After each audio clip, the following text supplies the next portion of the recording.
Kicker dropping 1,000 RDP to remind everyone that Chat Gang ain't nothing to fuck with, and I guess that means it is time to kick off RantCast 74. I'm, of course, the magical Mr. Mephisto, the most dangerous man in Age of Sigmar. We're going to be talking, I'm joined tonight by Alex G from the In Your Phase podcast and the Left Coast Corsairs. How's it going, man? I got a little cat attack going on right now, so we'll see how long. Oh, yeah, in 1 sec. Yeah, that's how long it lasted. Cool. Yeah, I'm doing great, man. I'm doing real good. It's getting a little chilly, but we're hanging out. We're having a good time. See, that's why the hoodies are good. You get it. I love hoodie weather. Mm-hmm. Yeah. So. Oh yeah, I'm in the Pacific Northwest, so I get it. Yeah, right on. And of course, tonight we are doing a topic that you actually kind of pitched to me, just on a random Twitter conversation. We are doing Punkhammer, Age of Rockmar. So we're going to be talking about punk rock and Age of Rockmar. Yeah, that's right, Age of Rockmar. Punkhammer. Oh, I love it. Rocco, your boy in the house, saying Punkhammer, eh? Right. So we're going to be talking about punk rock, and sort of mapping various like songs to the various like sort of gods, in some cases some factions, and you've actually got like this sort of out of left field realms to some punk music. A little bit. I feel like it's more genres to different realms. You know what I mean? Genres to realms. Right on. Yeah. So I guess I just want to start out by asking you a question like. I mean, obviously, we've had some cool conversations. You're rocking your Menzinger shirt. Awesome band. You can actually stop listening to the podcast right now. Go listen to the Menzingers and then come back. Cool. All right, welcome back. Glad you got that in you. Menzinger's freaking fantastic band. Sort of in the post-punk era. You know, what I would consider a relatively recent punk band, but yeah, time's a lie. They are changing. Right, Bob Dylan. Yeah, so when did you like kind of get into the punk scene? Like when were you like, I'm a punk fan now? Is it something you've always been? Yeah, go ahead. Oh yeah. I mean, like ironically, it was at the same time I got into 40K or Warhammer. You know, I play Age of Sigmar, I play 40K. I really don't play specialist games all that much, but you know, my podcast is essentially every other week. It's a 40K podcast or an AOS podcast, but there's always things in between, kind of like you talked about that first hour of just shooting the shit. I try to limit it to like half an hour, but I definitely have a shoot the shit session. So no matter what, like a little bit of everything's being talked about. But I started essentially like 10, 11, like started listening to like, oh, this music sounds cool. And then like you get into high school and junior high and you're just like, oh, I understand the lyrics now. Like, great. And then, and you get super edgy about it for a while. So I had that same, it's like a continuum of like like getting cursorily interested in it, taking it way too seriously and becoming an edgelord about it, and then like chilling out. Like, dude, that's triggering to me. That is super triggering. I'm sorry. No, it's all good. No, I mean, I had my goth phase for a long time, but I was in, essentially my goth phase was my punk phase because there wasn't a full-on goth clique. The schools I went to weren't big enough, and really in the 90s, goth had for the most part died out. Like goth, you know, emo was about to exist, and goth had really kind of receded. So it was just like me and my friend obsessed with like capes and the color black and nail polish and stuff like that, and just like, you know, listening to that, you know, Bauhaus and, you know, some, you know, Nine Inch Nails was kind of like our gateway drug there, and KMFDM. But like we hung out with the punks because there wasn't a dedicated goth clique, and I have a hot take on this a little bit later on. We'll ease everybody into it. So I like hung out with the punks and stuff, and then, but I just like, I was always allowed on the periphery of the punk hangouts. So my clique, quote unquote, growing up was actually the Wino Punks in what, shout outs to Winona, Minnesota. Yeah, the Wino Punks. And, you know, cause it's Winona, Minnesota, they abbreviated it to Wino Punks. And so we did in fact drink shit tons of wine and listen to punk rock, wine underage and listen to punk rock, which naturally jived with the goth thing, because like you just pretend it's blood anyway, even if you think wine tastes like shit. Yeah. I don't think wine tastes like shit anymore, but I still pretend it's blood sometimes. Speaking of its vampires, sometimes. No, a little bit of a Blood Bowl reference there. Oh Okay. So yeah, so you know, and then of course, like you said, you're Pacific Northwest, California. That whole sort of like West Coast is one of the big prominent like drivers of the punk scene, at least in America, and Wisconsin doesn't seem like they'd be known for their punk rock, but like They are. Kenosha, Kinocore, and you know, which is their take on hardcore. Kenosha's like huge into punk scene as well. So when I kind of moved east from Winona in Minnesota to Milwaukee, that Kino scene where I drive down, catch shows and stuff like that, kind of took over.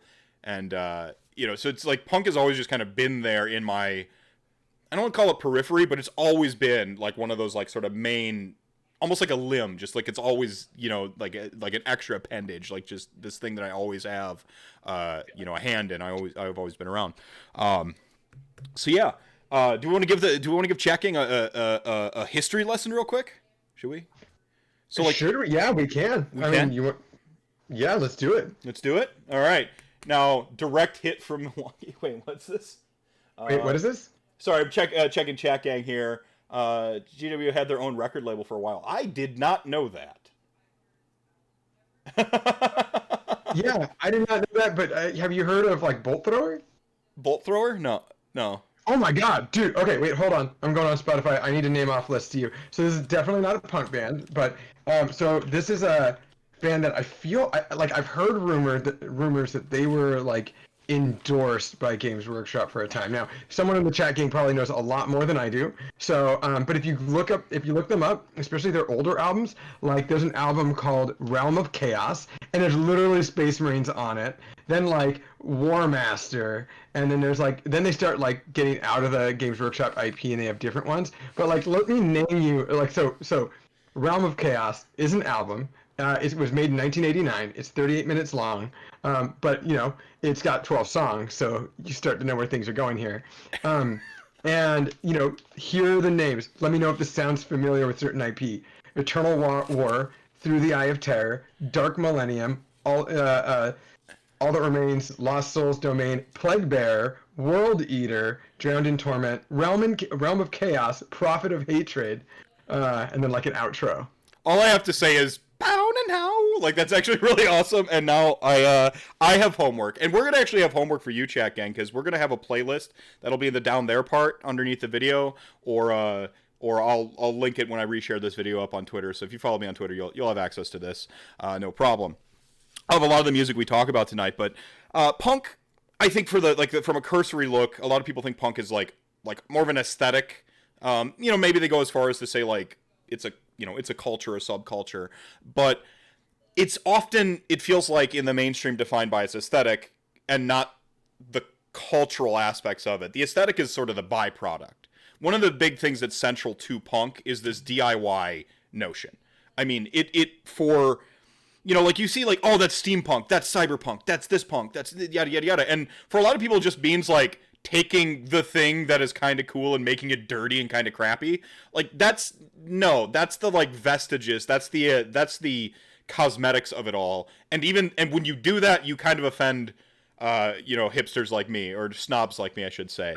The DIY aspect is pretty central to punk. When it comes to punk, this do-it-yourself ethos is pretty central to punk, and that actually goes into the music, because a lot of punk was essentially born out of garage bands and like pub bands that just like made music you could set up, play, like the sort of technical accessibility and the exposure of it were central to punk's evolution. You got to keep in mind that, you know, it's rooted in that 1960s garage period, but it really came to prevalence in the 70s, almost as direct counterculture to like the great rock of the time, like Hendrix and The Who and stuff like that, who would put on these extravagant shows. Hendrix could essentially just prattle about on a guitar for 7 minutes with nothing else, and people ate it up because he was such a aficionado. He was such a virtuoso that was awesome. And so you had this like sort of like this arena rock, like selling out, you know, Woodstock, like these massive popular rock and roll, and you somewhere deep inside you had this like just sort of tied to the counterculture of the time, like festering and becoming kind of what we know as punk. So, you know, punk is, you know, technically accessible. It's DIY. There's a rejection of contemporary and mainstream. I've heard it described as the pure no bullshit rock and roll. And it's often, previously it was very suspicious of like technical skill. Like the Sex Pistols, Johnny Rotten wouldn't have his fucking instrument plugged in. You know, like he's just like.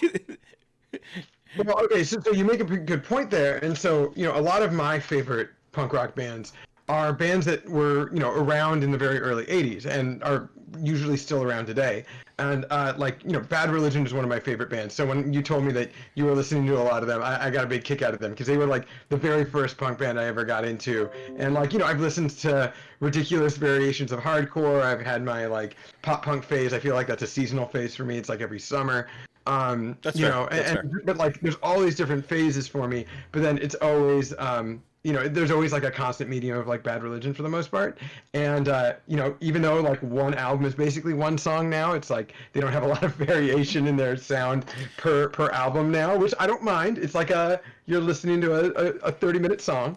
But listening to them, and they used to have a documentary that I don't know if it's still out now, but I went to 4 of their shows that they played in a row during their 30th anniversary tour, and then I went to one of their 40th anniversary shows, maybe a couple of years ago, and they talked a lot during the documentary that came out during the 30-year reunion, and they were talking about how like they started up with punk rock because they wanted to make music, and they like would get intimidated by seeing a lot of like the like bands like Kiss and stuff like that were out there. And then with LA punk specifically, with like West Coast punk, it came a little it came at the same time as like East Coast punk, but at the same time it was very all influenced in that whole base that's based around say the British punk rock. Yeah.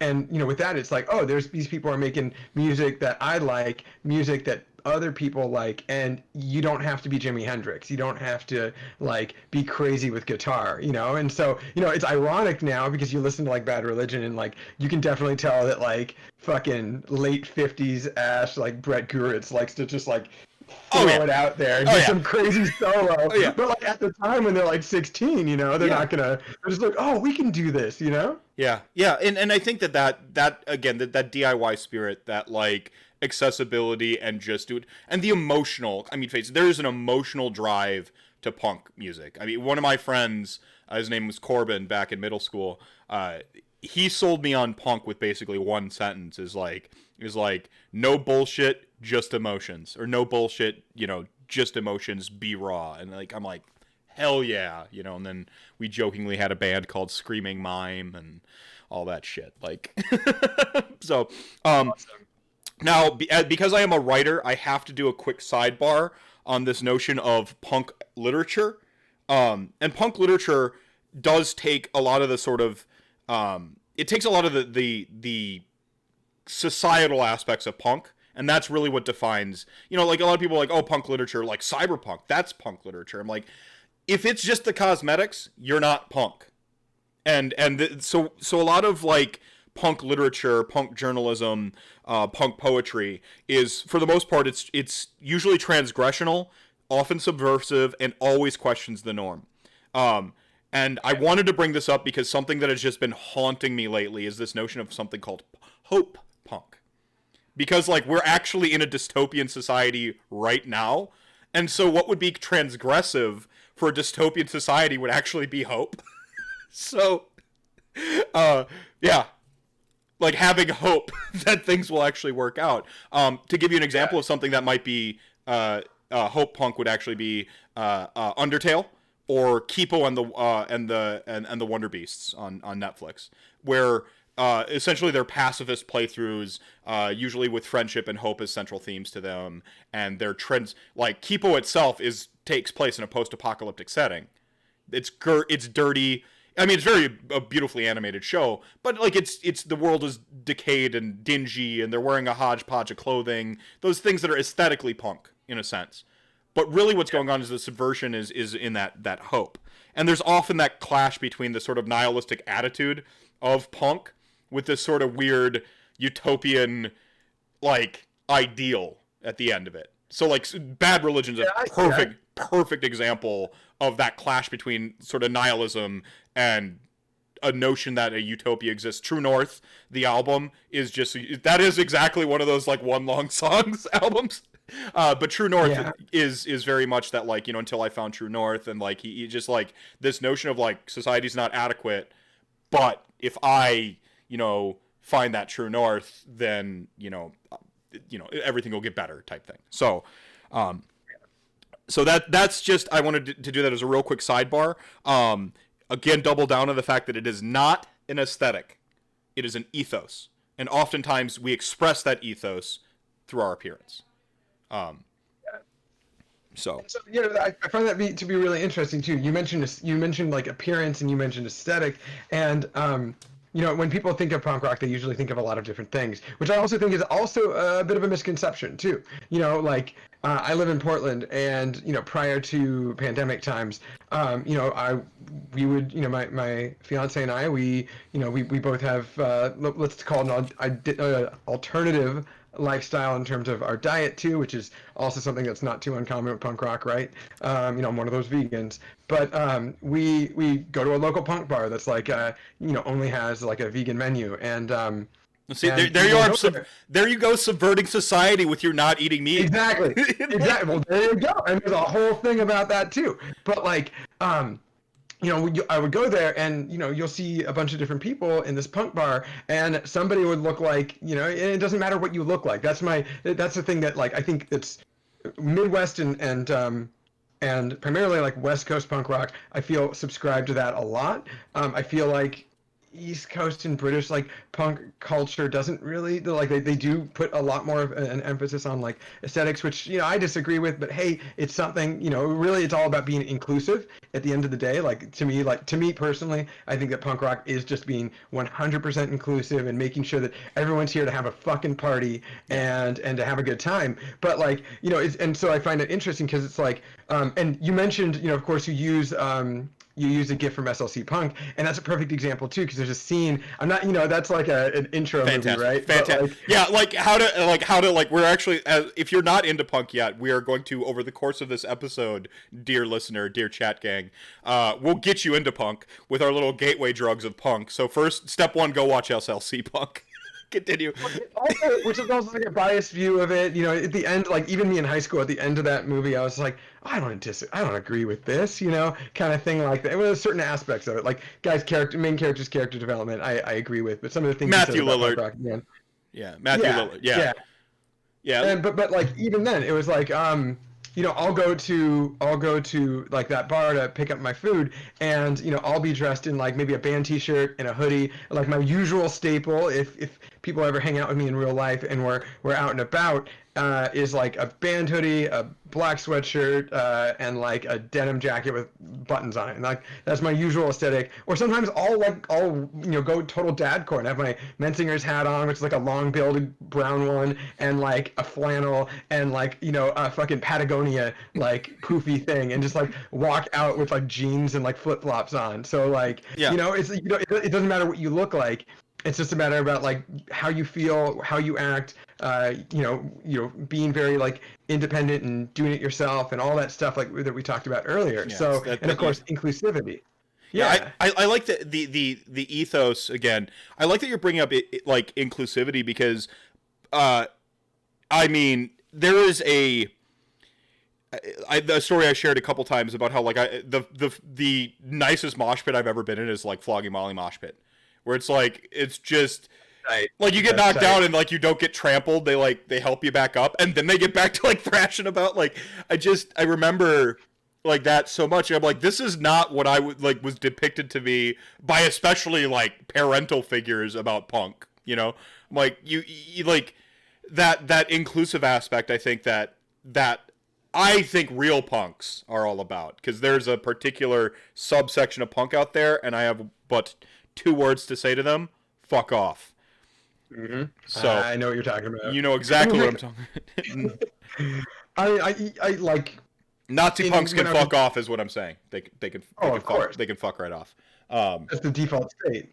But like when I was in high school, it's like, it's a little hard to, and even in middle school, it's hard to go to shows, and you have a little bit less independence sometimes, unless you're like a latch lock kid. But um, Warp Tour was obviously something that existed, and RIP Warp Tour. But I remember going, and like one of my favorite, like, or my first like big shows I ever went to was something like that. It was like a music festival, and when people got like knocked down from a wall of death, everyone's there to like lift everyone out, and like that's honestly how it's supposed to be, right? Like Right. it is that weird utopian like Star Trek Yeah. fucking society that ironically is like super punk rock. Yeah, You know? because the status is not quo, and punk, like, we don't live in that Star Trek post scarcity utopian society. That's part of what pisses punks off so much, is like we have all this success, we have all this abundance, and yet, you're poor, you're angry, people are getting killed and thrown in cages, like, there's that need to lash out and just like put it into music and say something so that you are heard. And I think that and you do form that community of inclusion. I think for me that's punk. And to go, just one more thing to kind of wrap up the appearance aspect of it. That like the clothes ultimately don't matter when it gets right down to it, because every punk band always has that one, and I'm going to use the term here because it's going to put a certain image in your head, dweeb in a polo. In like khaki shorts almost every time. It's like their bassist, sometimes it's the drummer. Like every time that I was looking at going through this, and I'm freaking watching Henry Rollins, like young Henry Rollins, covered in blood and bald and like screaming and spitting, and just right behind him, just dude in a polo rocking out. I'm like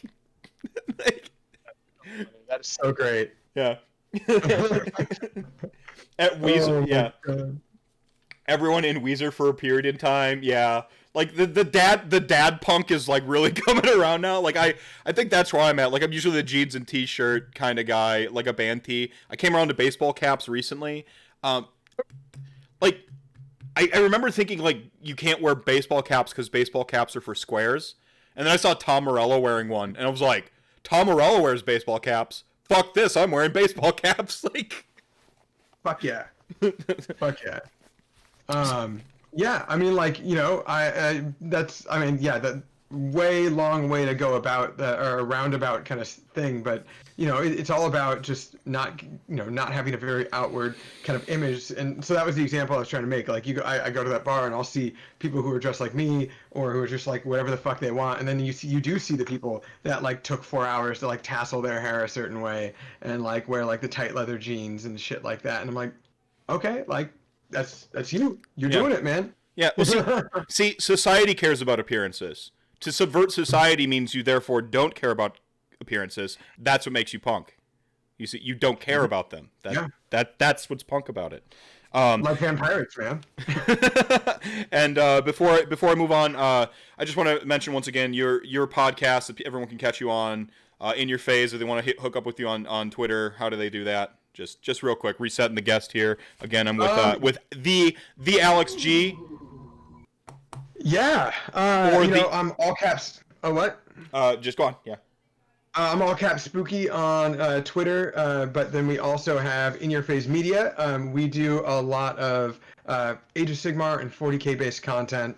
We do battle reports live stream games every Sunday. We do hobby videos every Wednesday. Our hobby videos are done by my co-host John. Primarily, he's got a lot of 40K with Necrons being put together. The very first time I ever met him, he had a Space Marine army with 1 million LED lights in it, and I was like, I didn't know him at the time, so I was like, that's super annoying. But he's a fantastic hobbyist. So even if you don't play 40K, just watching him put lights in all these ridiculous models is great.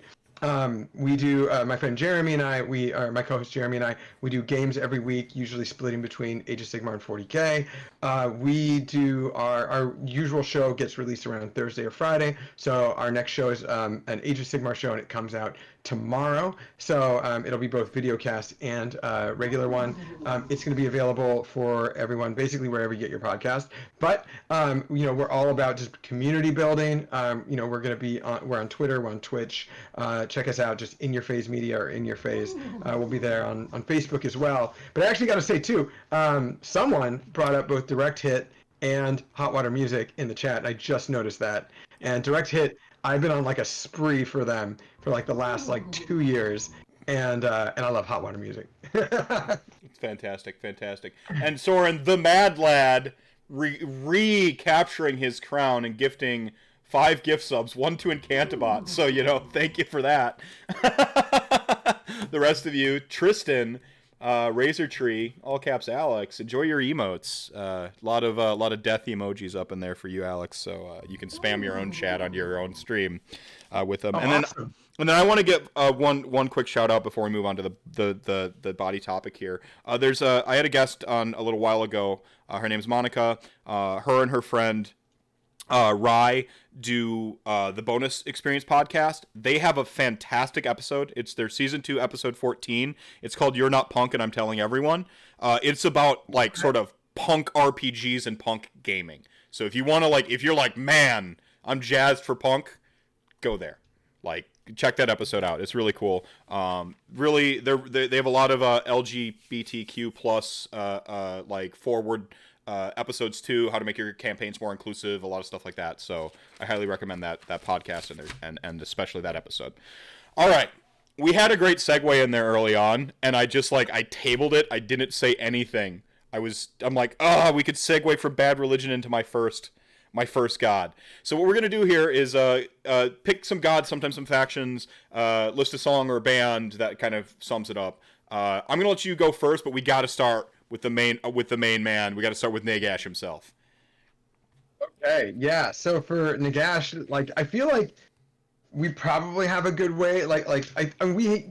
We were on your RantCast a lot earlier on. Jeremy and I were. So I think we talked a lot about Nagash. It was one of those things where it's you brought us on because we were competitive players, and then we talked about nothing but fluff for the whole thing. That was during the Rantathon. It was supposed to be the Rantathon. It was during the Rantathon for I Don't Mind Mental Health America's campaign, and you were on that, and it was supposed to be the competitive block, and we talked fluff and flavor the whole time.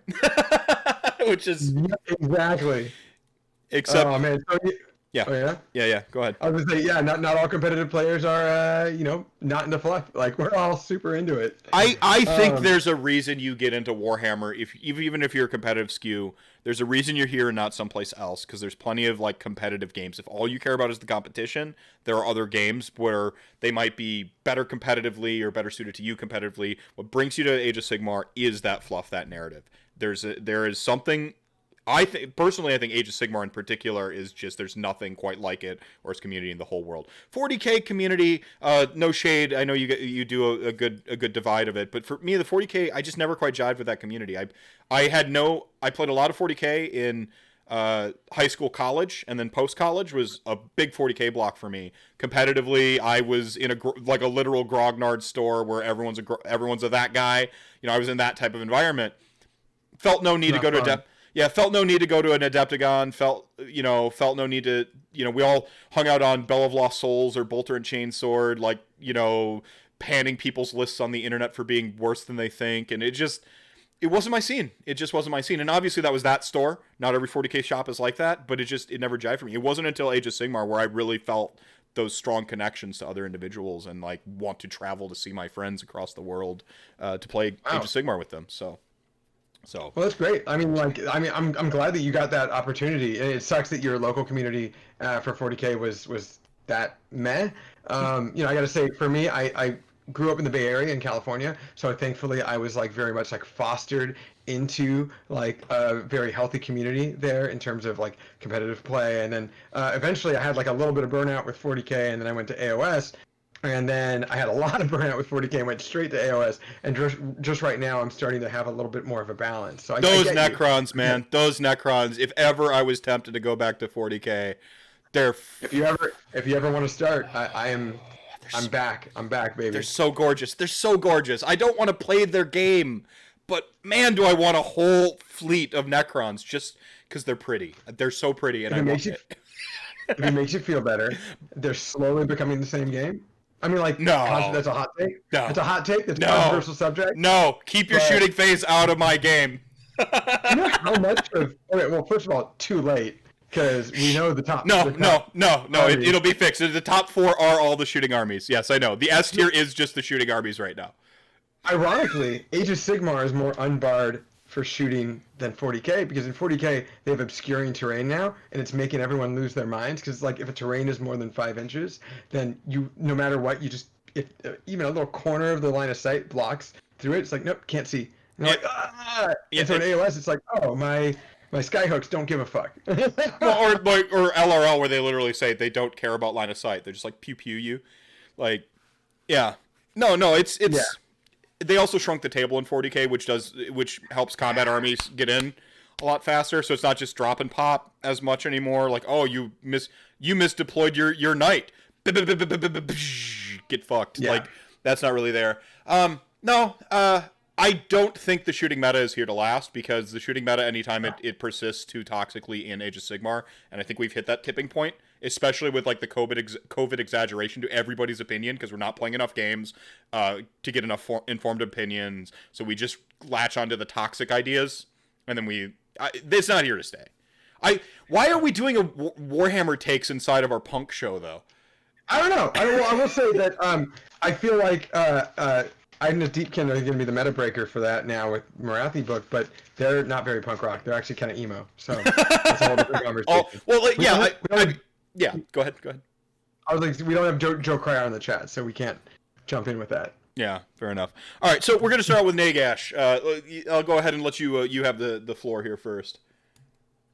Okay, well, Nagash was a little bit of a hard one because I feel like you and I have parallel, like I was gonna say, parallel views on like how Nagash is, right? A lot of people think of him as just like a punk bitch. A lot of other people think of him as like the ultimate realm, the ultimate idea of like lawful evil. And I kind of think of that too. Like he's, I think 2+ Tough put it best. He was like, he is the ultimate order god, but it's his order, you know? Yes. So, ironically, that's not very punk rock, but he. It is if he's subverting the current status quo, and that is exactly he is in a sense because like his sort of what would be a totalitarian.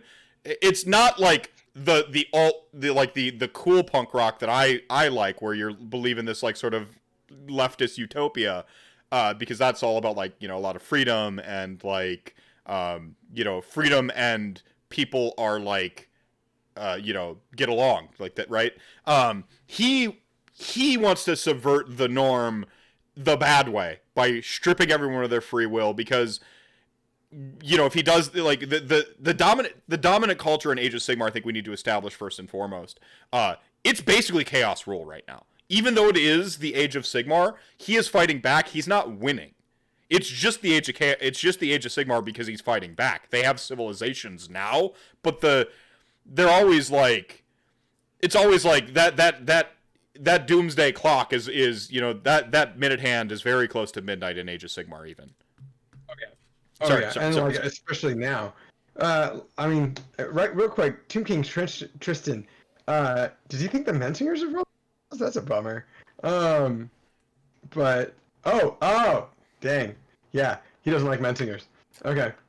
Anyways, for Nagash, I had two. For me, really, one of them was Misfits. Oh, he does. Okay, cool. I was thinking about like I literally have a spooky punk playlist on Spotify, and so I was like looking through it, and I was like, which one's the spookiest? and I figure a real old song from Misfits, "Die Die My Darling," is a classic. It's a short song. It's sweet.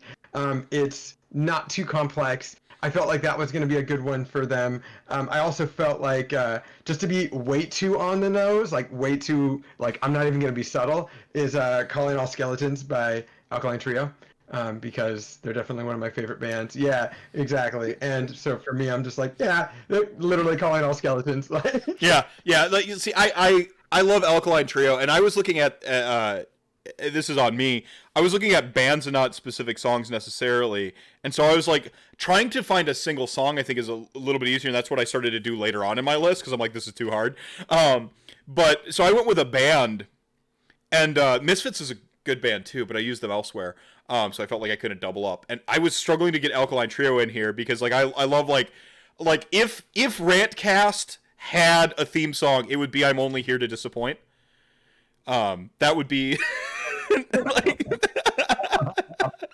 um, like you come here for Age of Sigmar takes and you just get 4 hours of me talking about punk music. Like, like you're gonna be disappointed. But like Alkaline Trio, like it's such a man. It's just one of those like the all-time great like sort of punk bands that just sort of spans at this point generations and genres. Like I remember that early angsty days when they were using like, you know, Satanism to sell albums, and I didn't get the joke initially. I thought it was like edgy and hardcore, and then I realized it was a joke, and then I loved them more. You know, at first I'm like, oh, I'm gonna buy this album with my Marilyn Manson Antichrist Superstar album and really piss off my aunt. And oh my god. But yeah, so Alkaline Trio is one of my all-time favorites too. But for Nagash, I actually went with Bad Religion, just the band. Okay. And you touched on this a little bit before. You talked about this 30-year, 40-year career. They've just been a constant.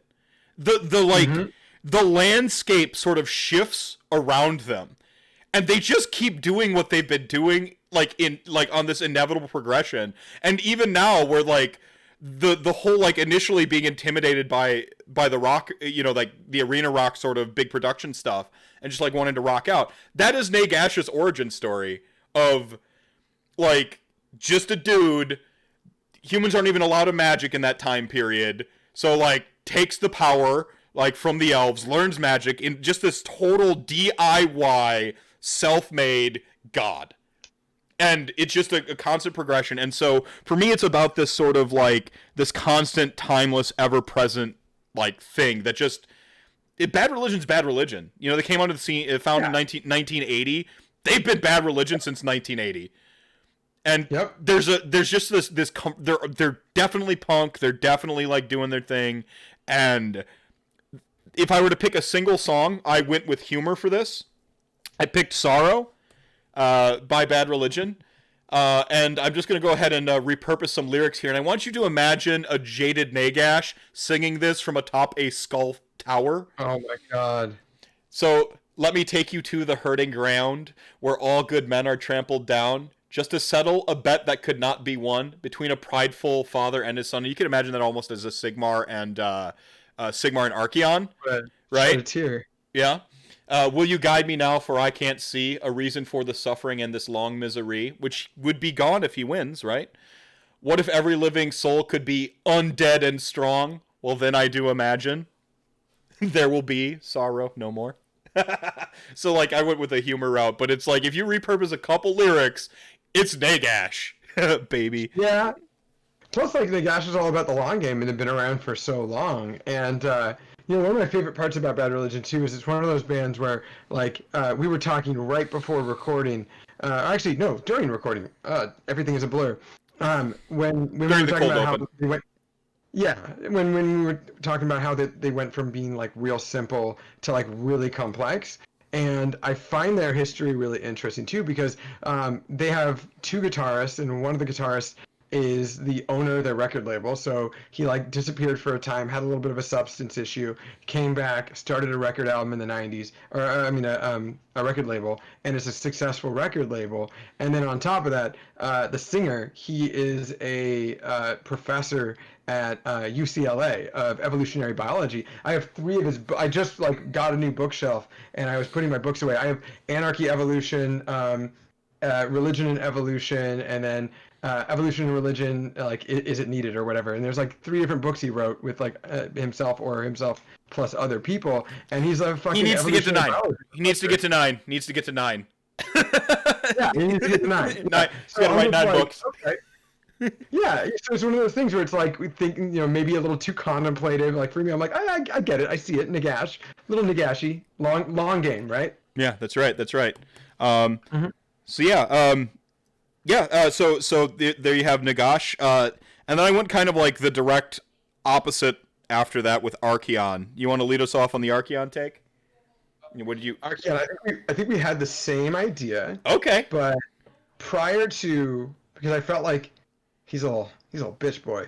but prior to recording, I changed my mind and wanted to be, like I said, a little on the nose with everything. So I wanted to put myself out of my big fan of death and spooky army shoes and put myself into someone who might play as Archeon's shoes. So I'm playing devil's advocate very All right, much. that's fine. No, that's good. And I'll start off by just talking about the fact that I put a Bad Religion song on there. I put "I Want to Conquer the World" because Archeon wants to conquer the world. I felt like that one was probably a little needed. But then I also went with an Against Me song, a very old Against Me song from Reinventing Axl Rose, which is "Walking Still Honest." I really, really like Against Me. They're one of my favorite bands as well. Too. Yep. And they've seen, just like any of these other bands that have seen a large progression, they have seen a massive progression not only of their sound, but also like the way the band's dynamic is, the singer's complete, change and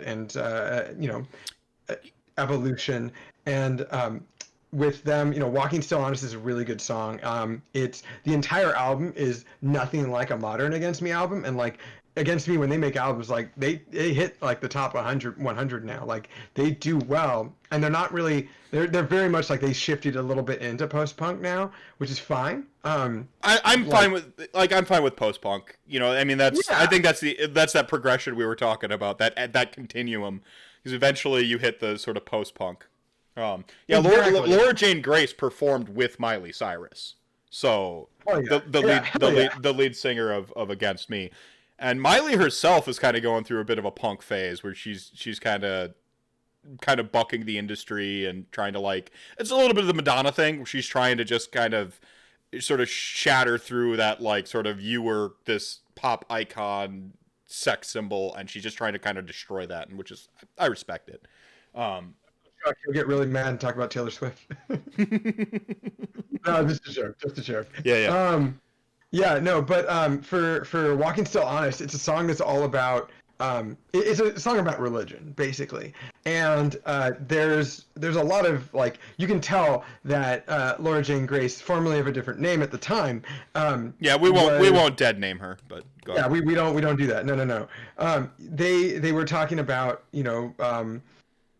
things kind of like questioning the idea of this, not necessarily questioning the idea of a higher power like a lot of Bad Religion songs, but it's more like blaming that. Like it's a very, very much a real thing. Like, why are you doing this? What is going on here? So this person's walking still honest. They're, they're waiting to be, told the word, right? And for them, it's very much about saying fuck that thing in particular. And I think that Archeon, despite the fact that he is fuck that thing in particular with Sigmar, they are very they're two sides of the same coin. They're both he's like a demigod, one's immortal, but they're really just the same thing. Yeah. But on top of that, he has the Chaos Gods vying for him rather than them, him trying to reach their favor. So I feel like Walking Still Honest is kind of if I were to put myself in Archeon's perspective, it's very much okay, well fuck these guys, I'm gonna do my own thing, and they're gonna come with me anyways. So that's why I chose that song. Oh, what did you choose?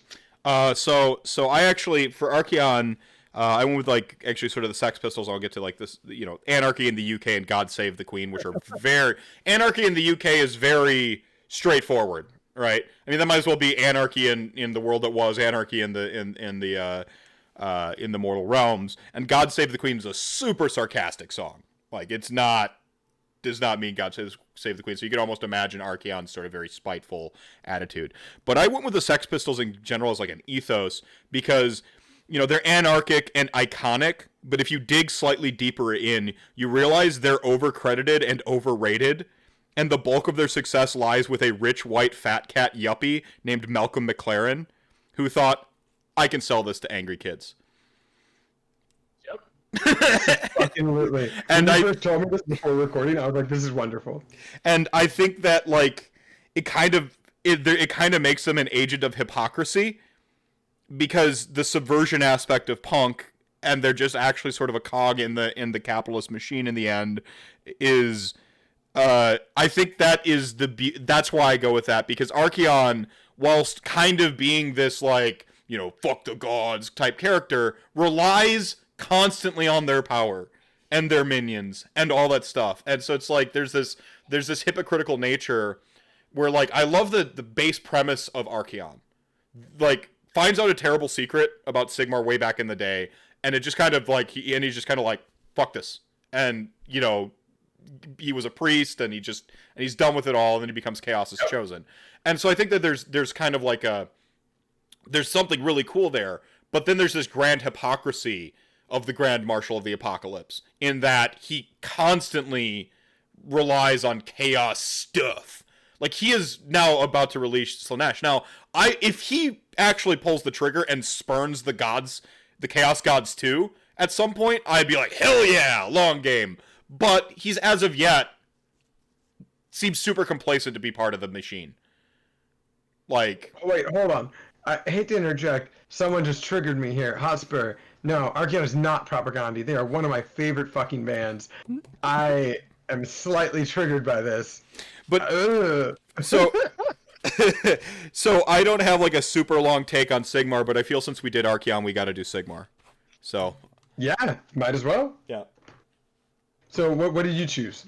For Sigmar, I just kind of went with the Clash, because it's two sides of the same coin of the Sex Pistols. Of course, they sort of formed in 1976, a mere that mere year after.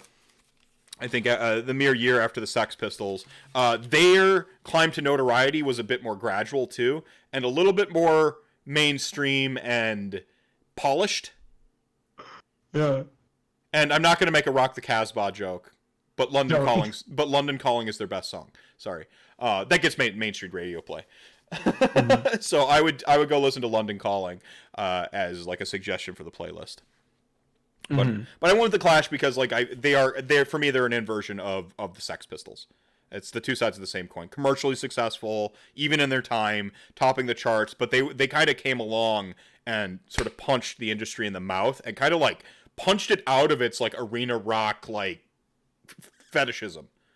So Johnny Rotten is awful. So and I guess Johnny Rotten's awful. But no, but I had a longer note written down, but then I'm like, we'll talk about this live, so I stopped writing it. And it was basically that, like, the Clash is, you know, they're just consistent, they're good. You know, Sigmar is just a consistent thing. Like, you can have negative takes on them, but when it gets right down to it, it's like, it's part of the process. It's good that it's there. It's great what it did for the scene. And that's how I feel about Sigmar. Yeah, I mean, I see that. I see that. Go ahead. Oh, no, go on. What? No. I was going to move on to the next point, so finish it off. Oh, I was going to say, for Sigmar, I was a little conflicted on what to put for him. So, because I have a bias very similar to how you have a bias for Archaon. And so, you know, I try my best to think of him as the great betrayer and all those other things that Nagash would call him. So at first I was like, okay, well, like, I could go with Black Flag's My War, because sometimes, I'm sure Sigmar feels like he's the only one on his own side, despite him having, a pantheon behind him, especially after, right before the Age of Chaos, when Nagash went away and he got pissed off, and then he ran away and fucked everyone. And so I was looking at that, and then just two on the nose, I was looking at Chapter 13, The Hero Appears by the Lawrence Arms, so we're going to go into that Midwest punk again. But then I felt like what might be the best was a more recent Propagandhi song, Victory Lap. That one, I feel like, was a little too much like, oh shit, this is Sigmar. No, that's perfect. That's the one that makes the playlist. I'm going to put London Calling on it just in case someone hasn't heard it, because it's just... Okay.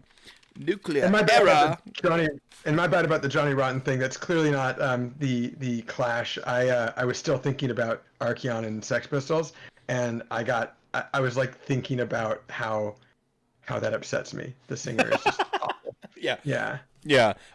And so by extension, I was gonna say Stormcast Eternals. If Sigmar is the Clash, Stormcast Eternals are the Offspring.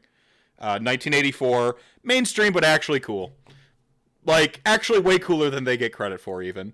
I see that. Yeah, okay, I'll agree with that. But, like, the Offspring, I mean, think about Smash. Like, think of specifically Smash, all right? Like, if you grew up in, like a pseudo-conservative or a small-town home, and the only way you didn't have necessarily awesome friends, and the only way you had like the first inlet on ramp you had to get into punk rock was just what the radio played. You would have heard The Offspring. Gotta keep them separated. Like you would have heard that, and like you would have heard that, and you're like, if that was like what you resonated with you, you'd have just been like, I need more of this, right? And that would have been, and I feel like that The Offspring smash, that the album is like it's the start collecting box, that like how Stormcast Eternals always have a start collecting box in every year. There's just something with Stormcast Eternals. That's The Offspring. Like Stormcast Eternals are The Offspring. Like you just and now like they've got like at post Americana, they've actually gotten super like complex and like kind of cool, and they're fun again, which is pretty awesome. Yeah, like they've had a couple tunes that were like mainstream successful, and then you listen to the album like, hey, that was the worst song on the album. Like, but so yeah, I just but yeah, like they're not gonna wow you. They're not the most OP punk band, but they don't need a nerf. But yeah, it's a good on ramp. Okay, right on. I like that. I like that take. Yeah. So Sigmar and the Stormcast. It came to me while I was thinking about Sigmar and the Clash. I'm like, okay. Which one do we want to look over next? I think I'm gonna just bounce back to my as I was thinking of it order. So Morathi. Morathi's the hot topic now because the Broken Realms. And no spoilers. I'll do a Broken Realms episode probably in December. November's booked up. Wait, we're in November. I lost a month. So December will be my my Broken Realms episode. I'm gonna try to get Doug on. We'll see if he can make time for a plebeian like myself. Okay. What were your songs? For Morathi. So this is where I actually used it against me. And I've got I'll get to a couple songs here in a second. But again, found in 1997, Laura Jane Grace is highly visible and active trans musician. She's sort of credited with being like the most prominent one in the punk scene. It's her struggle, her dysphoria was really a part of the whole evolution of the band itself, which I think that powerful, evolving and transformative music is just, for me, it speaks to Morathi. How Morathi had sort of this almost like a false life, and especially now with Broken Realms, she sort of actualized her dream and her true self essentially through all the dysphoria. And so I think that, like, you know, Against Me is sometimes dark, sometimes crass, but always kicks ass. And I would recommend Black Me Out, 2014's from Transgender Dysphoria Blues. In fact, just listen to the whole album. It's freaking great. And just this, like, I want to piss on the walls of your house. Like, I want to chop that fat fucking finger. Or I want to chop that brass ring off your fat fucking finger. She could be screaming that at Sigmar even, you know, like, just, you know, like, I just imagine that. And then Thrash Unreal. Yeah, like, if she wants to do the thing, then nobody's gonna stop her. Like, it's so those are the two. I went with those two. Okay, I see that.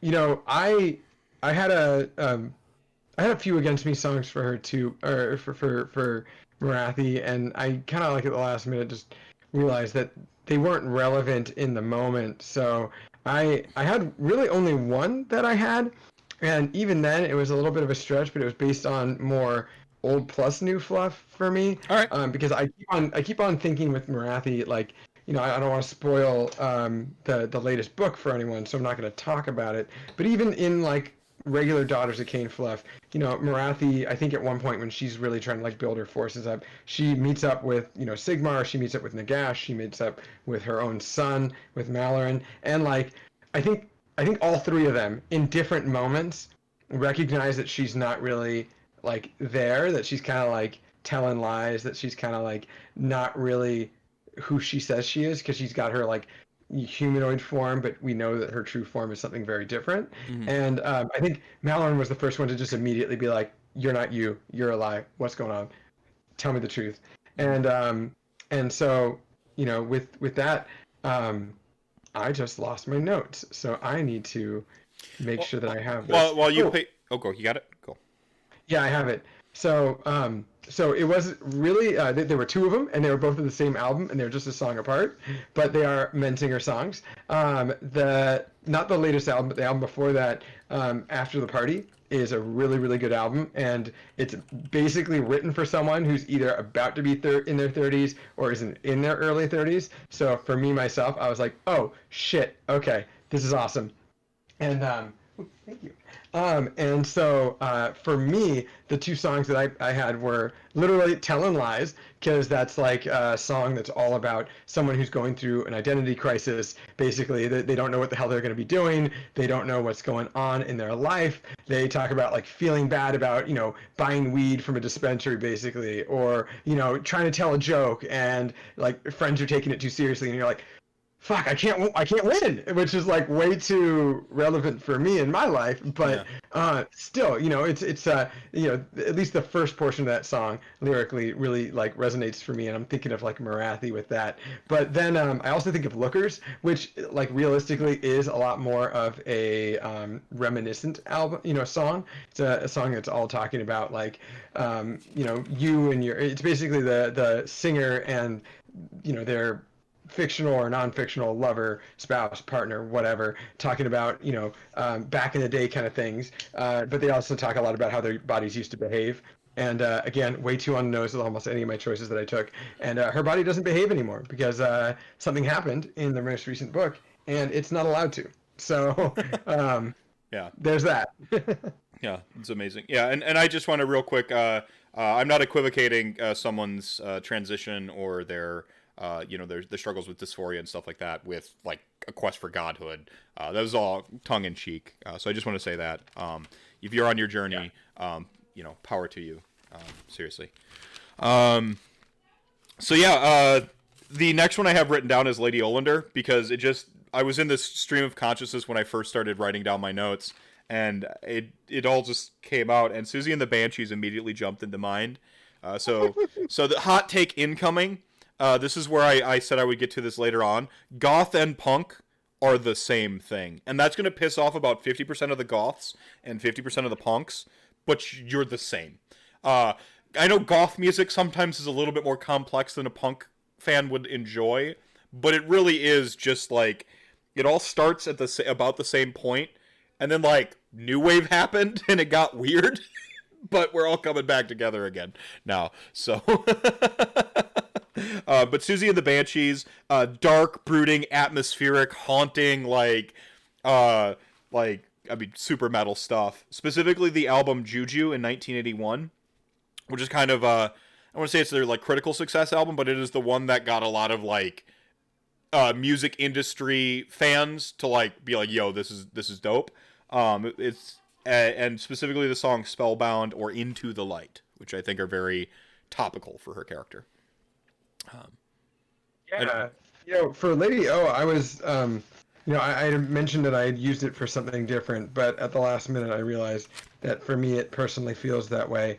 I feel like Queen of Pain Fight Alkaline Trio kind of resonates with me because Lady O is she's oh god, the show ended just a little over a year ago and I already forgot names. Um, Game of Thrones, the Lannister. Yeah. Why can't I think of her? She's like a less cool version of Lady O if she died, which she does in the end. But I I hate that I don't remember the name. Circe? Are you talking about Circe? Yeah. I feel like that's basically who she was in life, and then she died, and Nagash went, no, you're coming to me. And like she became the lead. She's the Mortarch of grief because you know she was a ruler, but and she was a ruler in a realm in Shyish, and she always had husbands who were bound to be king, and then all of a sudden they died over and over and over again. So she's just always mourning all these tragic losses. What's going on? But like she's obviously like setting this shit up, right? Yeah. So Queen of Pain is very much like a little bit more of a love song, but it's about someone who's basically giving themselves. You know, it's like a it's very much like a person giving themselves to their partner, and their partner not giving a shit in any way, shape, or form. Yeah. So she's the queen of pain. So I was like, oh, yep, this makes sense. As a little bit of a side note, Lady Olander is one of the coolest damn characters ever. So whenever like we're talking or speculating about a new faction coming out and people want like an old character to come back, Lady Olander and Katakros are the reasons I kind of don't. They're so fucking cool. I want to see the new shit that they can come up with, like that is in the mortal realms, like because there's so much great fluff. So Lady O is utter badass. How much I wanted her to be. I wanted her to be Isabella von Karstein so bad. But then after reading her fluff, I was like, you know what? Not mad. Not mad. I still want Lady Isabella back. Vlad can stay dead. His story is done. I love Vlad von Karstein. He's my favorite of the von Karsteins. But Isabella was like more of a MacGuffin or the princesses of another castle style character. I would like to see her be an actual character with her own plot now, because she can be opposed to Nurgle and have this like sort of gigantic revenge plot, and revenge plots are always pretty sweet. Yeah, I like that. Yeah, yeah. So she can come back like just. In fact, with vampirates, if you wanted to get really, what is it? Decay and Decadence and Decay is coming out, and they've been talking about how like the Decay portion could possibly be the Nurgle pirate, stuff. You could then piggyback, if that's what happens, if that's the Decay, because Death can be Decay too. If that's the Decay portion of it, you can then later on do your vampirates opposed to those decayed pirates, and you have some fucking pirate battles between vampirates and Nurgle pirates. Hell yeah. I'll say that Games Workshop is pretty consistent with how they represent death. I feel like they don't talk about like rotting very much with death. They do go straight to Nurgle with that. I think they stay with Nurgle, or they stay with death when it comes to like stagnancy, and like they almost go like cleanse lands. It's like it's a stasis. It's static. It's like you're already have decayed by the time death rolls around. Even like the mummies, like OBR are rather like pristine and stuff like that. They're even elegant. They have art and culture, right? Like it's yeah. No, 100%. Yeah. Which is a good segue into I did LON as a faction, and I did the Dead Kennedys because it's a hilarious joke. Like straight up front, if you think about all the Mortarks and like just sorry. Yeah. So founded in 1978, often performed under pseudonyms like the Sharks, the DKs, the Creamsicles, which for whatever reason just reminded me of the Legions in that they're like different but kind of not really. And so like this notion of like you're getting this advertisement of this book of you're going to play different legions, and then it kind of turned out to just be like, it wasn't 4 armies or 5 armies. It was just kind of one army with like a slightly different like shift. Now, not to be, I think Knight does play dramatically different, but beyond that caveat, the Dead Kennedys, just like Legions of Nagash, are a staple of like punk rock, and they are just a foothold in that era of punk. The way that LON models are like a foothold. They're completely from the old world, but they're almost venerated as like, look at these old awesome like models, and in particular the song "Kill the Poor." Yes.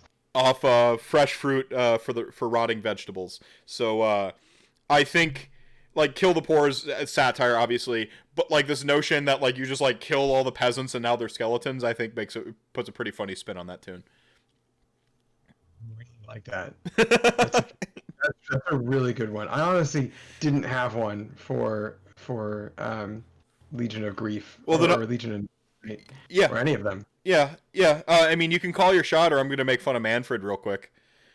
Make fun of Manfred. Okay. Please. All right. So this brings me the LON discussion, and I was for a moment there I was thinking when I went into this I was going to do each of the Mortarks, and then I decided like, nah, don't need to get that granular, which is why I landed on the Dead Kennedys, because I just feel like, I mean, they pretty much summarize, that sort of Grand Alliance death, I feel, especially Kill the Poor.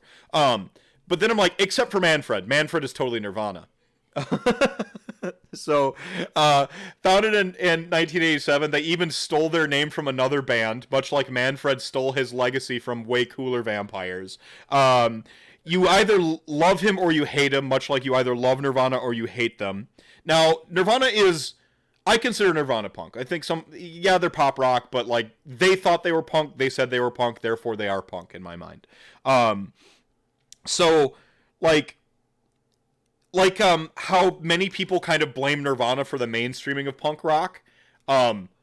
Manfred can be very directly blamed for Age of Sigmar existing.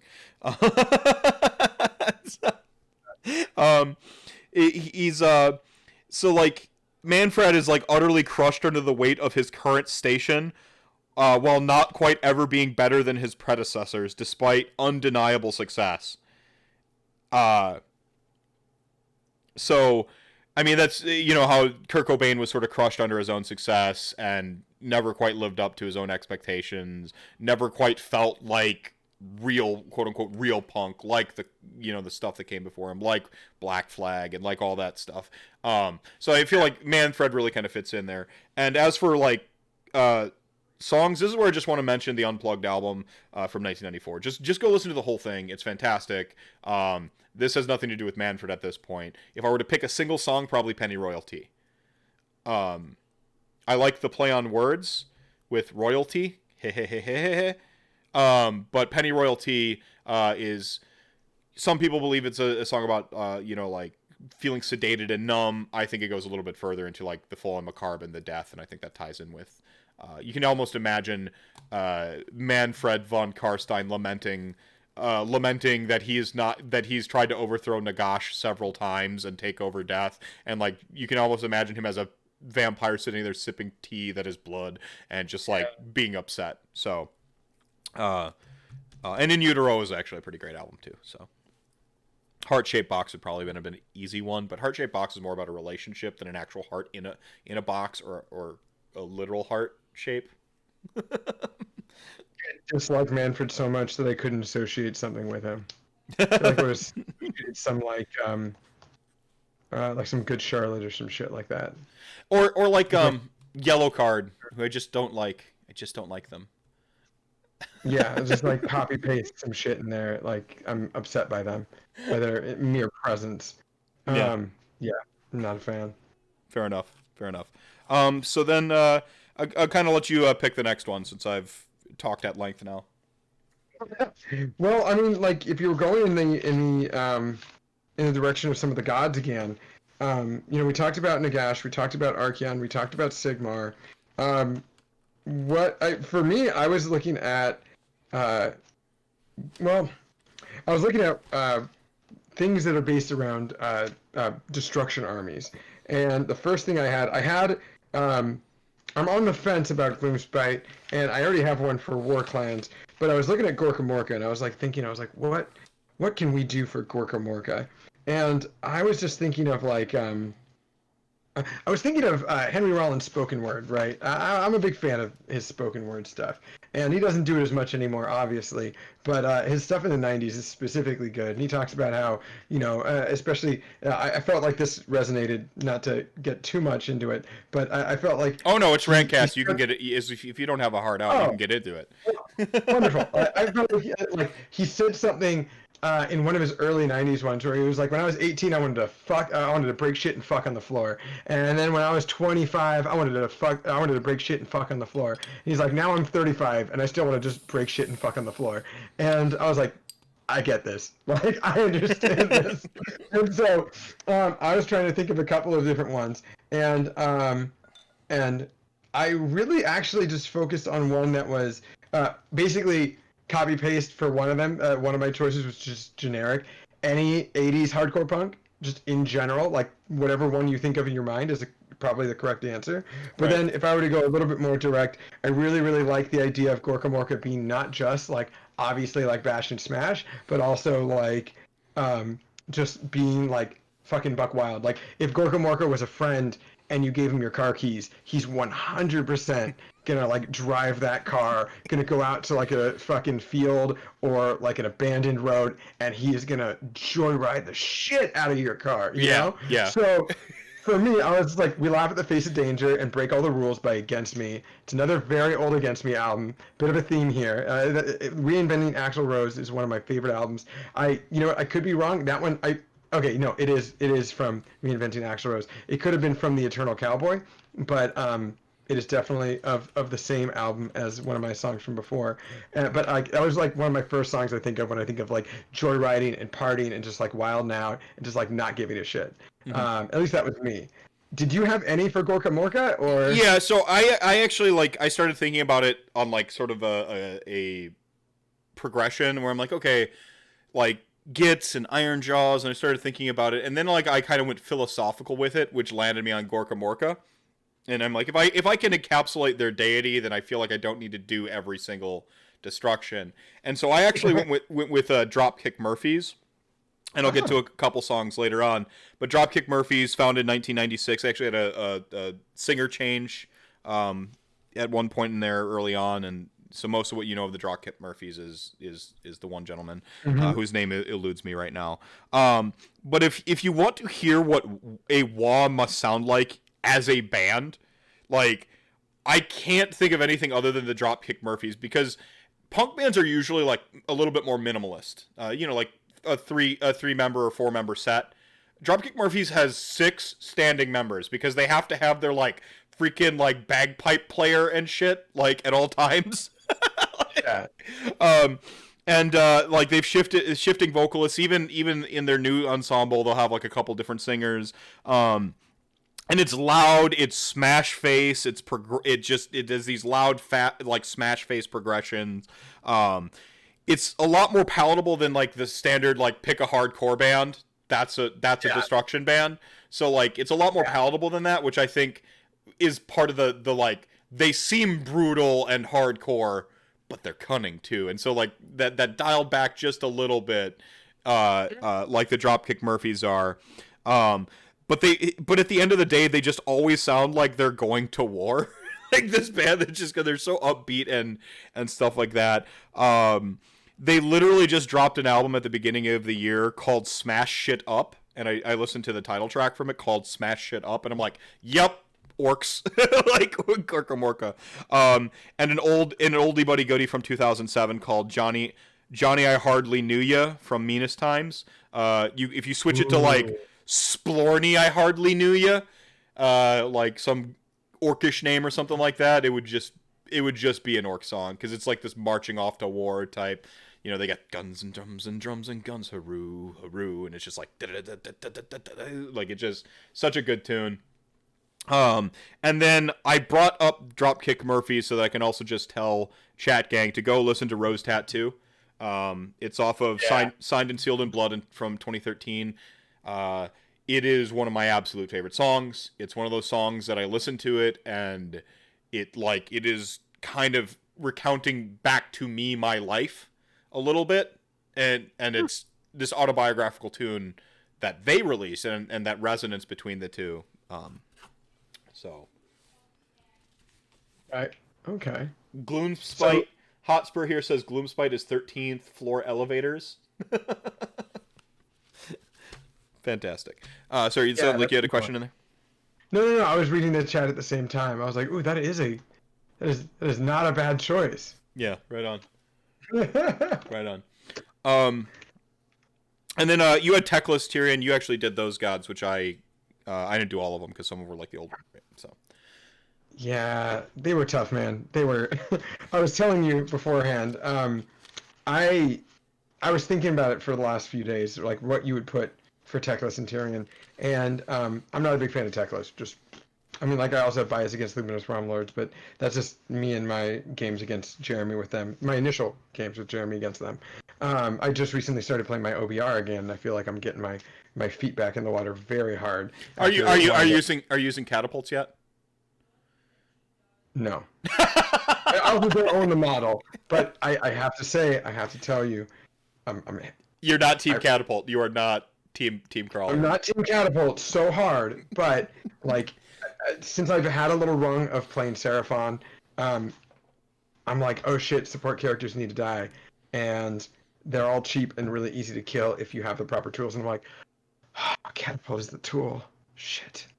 And so part of me wants to do that, but I just recently played our most recent bat rep is me and Jeremy playing Deepkin versus OBR, and I made one decision turn 2 that like made it go from like an easy game for me to an incredibly hard game to try to win, and Deepkin are just gonna shit on every shooting army in existence. Like, don't bring a catapult because Deepkin exists. Like, That's fair. their new stuff is insane. Yeah, it's pretty cool. Yeah, Yeah. two up, unrundable rerolling saves. Just get that in you.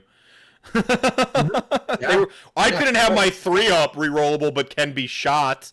No. Well, for me, it was Deepkin are one of those armies where you get shoehorned into certain things, even if regardless of if you're playing competitive or not, and they have no command abilities. They have the generic ones, and then Volturnos has one that can only be done on turn 3.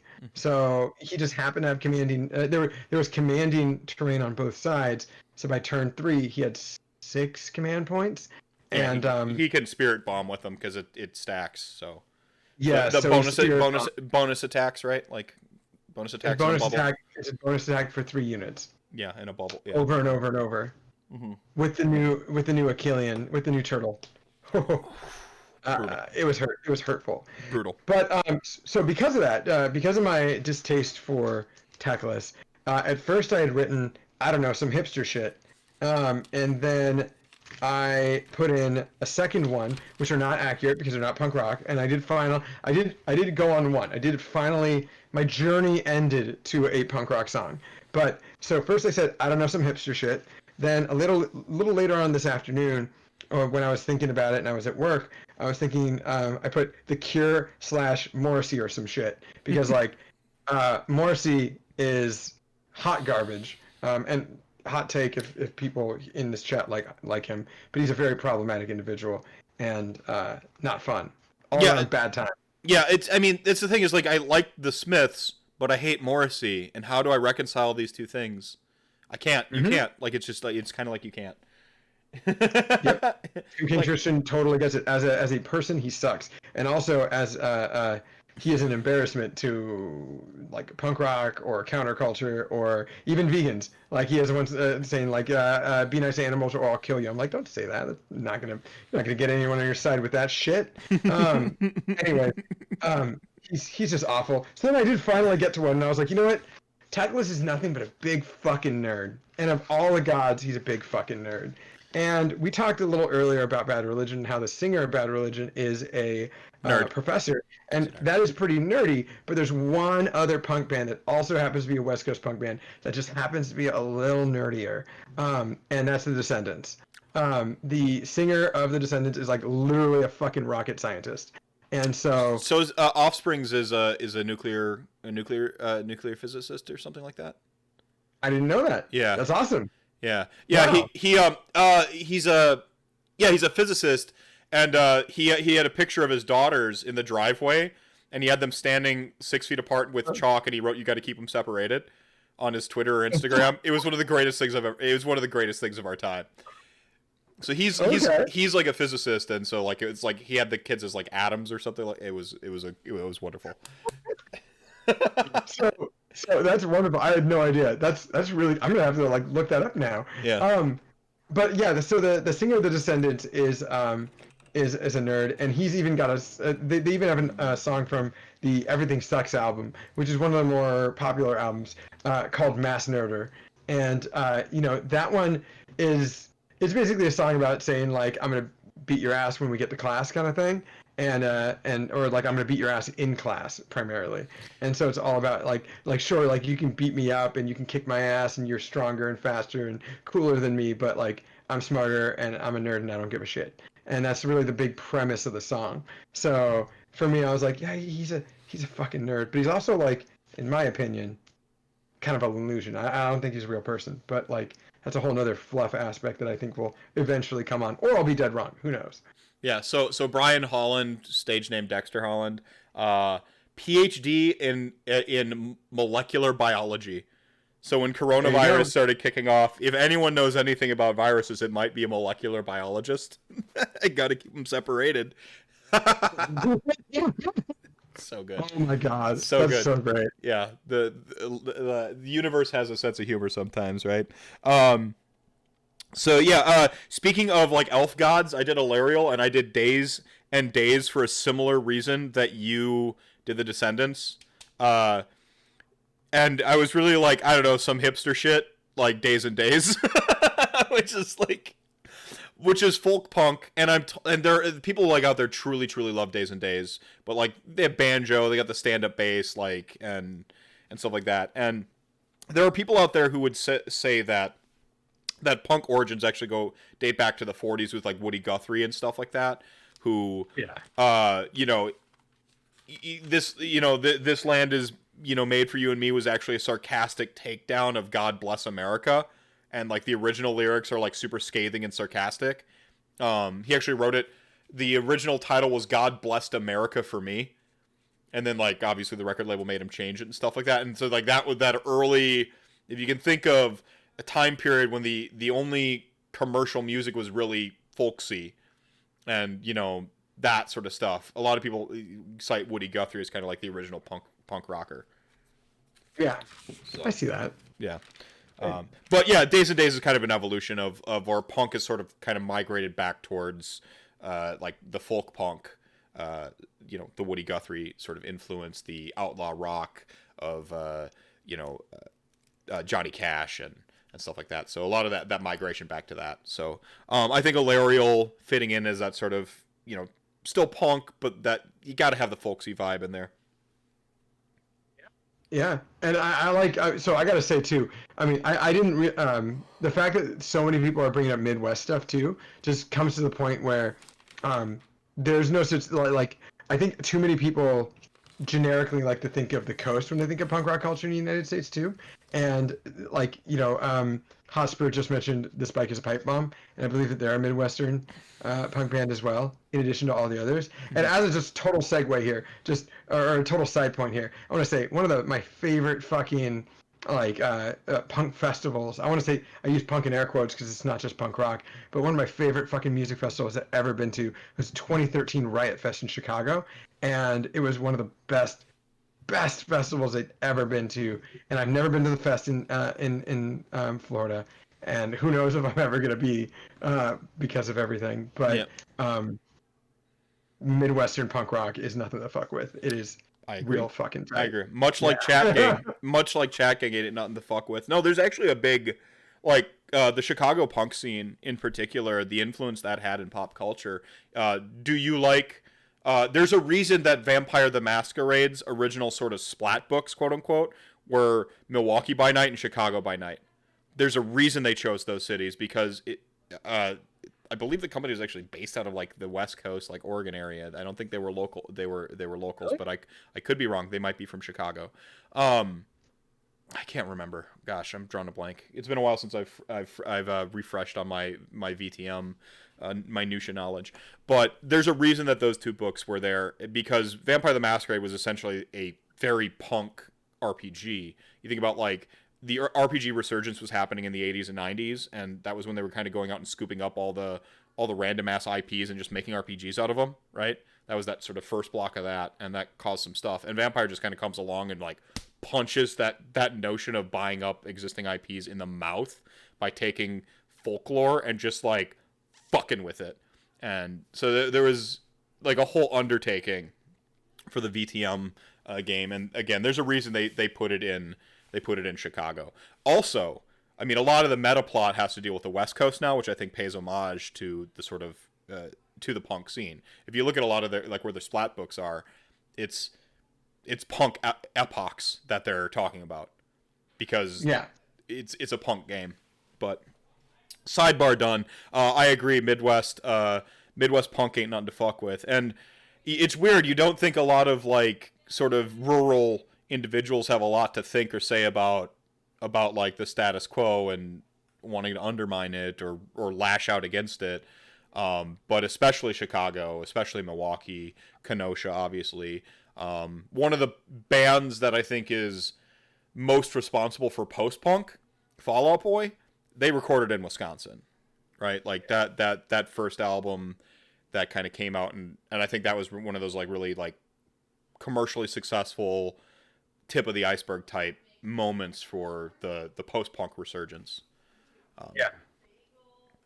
Post-punk is one of those things where it's like the older I get, the more I listen to it. Like I've been really into, or this time last year, I was listening to like Iron Sheik constantly, and like It's one of those things. Yeah, I use punk. Yeah, so like, Post-punk is in quotation marks, by the way. yeah, mm, yeah. It's a whole thing. I mean, hey, yeah, Fall Out Boy though, in terms of pop punk, it's one of those bands where it's like when I was in high school, I was like, fuck Fall Out Boy, and now I'm just like, yeah, they got some jams. They're not quite emo enough to like. I know that everyone says they're emo. Maybe they're firmly like pop punk, but like, I mean, they're the obsession with the '80s that was really prevalent in a lot of their music is, I think, was Too what was, much. which is, I think that's partially like responsible for post punk, because like, yeah, they're pop punk, but like you have that happening, and then that sort of going back to like the '80s influence, but essentially progressing it, right? Like going super like progressing the actual music, which is really where post punk. You talk about like we talked about like Bad Religion, like actually being complex now and more complex than they ever were before. The Menzingers have some really good licks, like really great progressions. Yeah, the chat. Oof, oof. Pop punk fits, yeah. Iron Sheik is great. Iron Sheik is fantastic. We were listening to some Iron Sheik before. Post punk is when you give up your dreams and wear a tie for the man. Ugh! Ow! That hurts so bad. Ouch! Ouch! Ouch! My feels like right. Shots fired. I don't wear a tie. It's high vis. Thank you. I'm a skilled laborer, not a office monkey. um, so getting us back on track, I did Karadron Overlords, Flogging Molly, Drunken Lullabies, and Swagger. I don't think I need to say anything more. Yeah, that's pretty good. I like that. In fact, I would keep to those choices as well. Yeah, just keep it short and sweet. Um, um, stiff little fingers for KO. Right on. So I would take if we were going to talk more Midwestern punk, I would take Dillinger 4 as very Karajan Overlords. I would specifically think of like minimum wage is a gateway drug and more the name than the lyrics, but double whiskey coke. Yeah. I don't know. Well, I mean, getting drunk and capitalism, right? Like those are. Yeah, right. Like that's what it is. It's getting drunk in capitalism. I think that's dwarf. So any band that really dismantles that, I feel like it's got to have a jig to it, which is why I really lean towards Flogging Molly. Oh, that's why. Okay, so you were like focused on the jig. You can almost imagine the dwarves like dancing. Selfish Man, right? Like I said, Swagger as like a whole album, but like Selfish Man jumps to mind. I don't need, I just devour everyone in every hour. Honesty is all I need, and that's all that I care. When I think of KO, I think of like, well, okay, so when I think of KO, I think of the fact that they're dwarves. And when I think of dwarves, I can't think of anything else but the Book of Grudges, like constantly. Yeah, fair. So like for me, I'm just like, for me, I'm more like I'm gonna have a drink, but I'm also like I'm not gonna be happy about it. You know what I mean? I'm gonna take this thing, but I'm still gonna have a bad time. You know? Hotspur, you're not wrong. If you were trying to have a hot take here, hot take failed. Swagger is better than Drunken Lullabies. It's fantastic. And then next up on my list, we'll do the Chaos Gods in a block. So I think I want to finish off the stuff around Chaos Gods, and we'll do the Chaos Gods. Okay. But I've got Beasts of Chaos because I got to talk about Beasts of Chaos. Beasts of Chaos. And you already mentioned this song, but like, but for me, Beasts of Chaos are tirelessly DIY. They are like they're doing it all themselves. I don't think there is a more punk army in Age of Sigmar than Beasts of Chaos. Like even their Herdstone is DIY. It's got the little like stuff hammered into it, it's chiseled away. They don't have a sculpted, hewn like chair to sit upon. They don't have like this bone tithe nexus that is pristine and immaculate, apart from the bones. It's the DIY Herdstone, man, that tirelessly DIY, and there is no band more tirelessly DIY than Black Flag. And there are few bands more punk than them, and I went with My War from 1984. and it's just it even like lacks the humor that Black Flag had in some of their albums. It's just aggressive. Like and so for me, it's just for Beasts of Chaos, it's Black Flag in my war, but you already mentioned it too. That. Yeah. For me, I took a different route. I wanted to think of something that was just like hard and brutal and like kind of just out there completely. I wanted to try to find a song that was just like 90 seconds of like pure insanity. That's fair. I didn't find that, but I found one that was 2 minutes and 24 seconds of pure insanity. For me, Beast of Chaos, I was thinking of a 2004 Casualties album, On the Front Line. And it is actually the name of the song. It's the second song in the album called On the Front Line. And I remember listening to the Casualties a lot when I was in high school, very much in my gatekeeper phase of punk rock, which we get into at some point, like we talked about earlier. You have the edgelord smug phase. Yep. Exactly. And so like at the time I was like, I'm gonna only listen to like the craziest fucking shit. And like Casualties are just like constantly like you're just on it the whole time for like 2 to 3 minutes. And I just think that's how Beasts of Chaos are. So plus like I play a lot of Vermintide, or I have played a lot of Vermintide, and so for me I have a very specific idea of how I think Beasts of Chaos work. That's amazing. KO needs to be the techno remix of Diggy Diggy Hole. I don't know about that. So I don't know. Skaven I struggled with. Have you been able to talk or think your way to Skaven? Actually, yes. Since we were having this discussion, I was trying to figure out what we could do that wasn't just accidentally Nurgle. And right. Because GG Allen came to mind. Like I had some overlap. Like, go on. Exactly. Too Young to Die by Agent Orange. That was what came to me. Because I was just thinking of, because like it's all about like, I can look up the lyrics real quick, but the lyrics are primarily based around like, like a lot of talk about, I'm looking at it right now. We saw the world go up in flames, and we just smiled and stood there watching. Skaven clearly, destroyed Lustria in the old world and just like didn't give a shit. They crashed a moon into it. It was hilarious. Exactly. They don't expect to know my name, surrounded by the black steel frame, kind of things like that. So like all I could think of in the lyrics is just like, in the Total War Warhammer 2 main campaign that's not Mortal Empires, like there's a double-tailed comet, and of course this is like old world, but like I'm a fan of old world and top, in addition to AOS, right? I'm an equal opportunity employer, but they like the twin-tailed comet ends up not being a twin-tailed comet and ends up being like a rando Skaven in a fucking pod that like the council launched out as like a rocket. So it's really a fucking rocket, with a tiny Skaven like about to die in it, and it's like, oh, that's fucking tight. Amazing.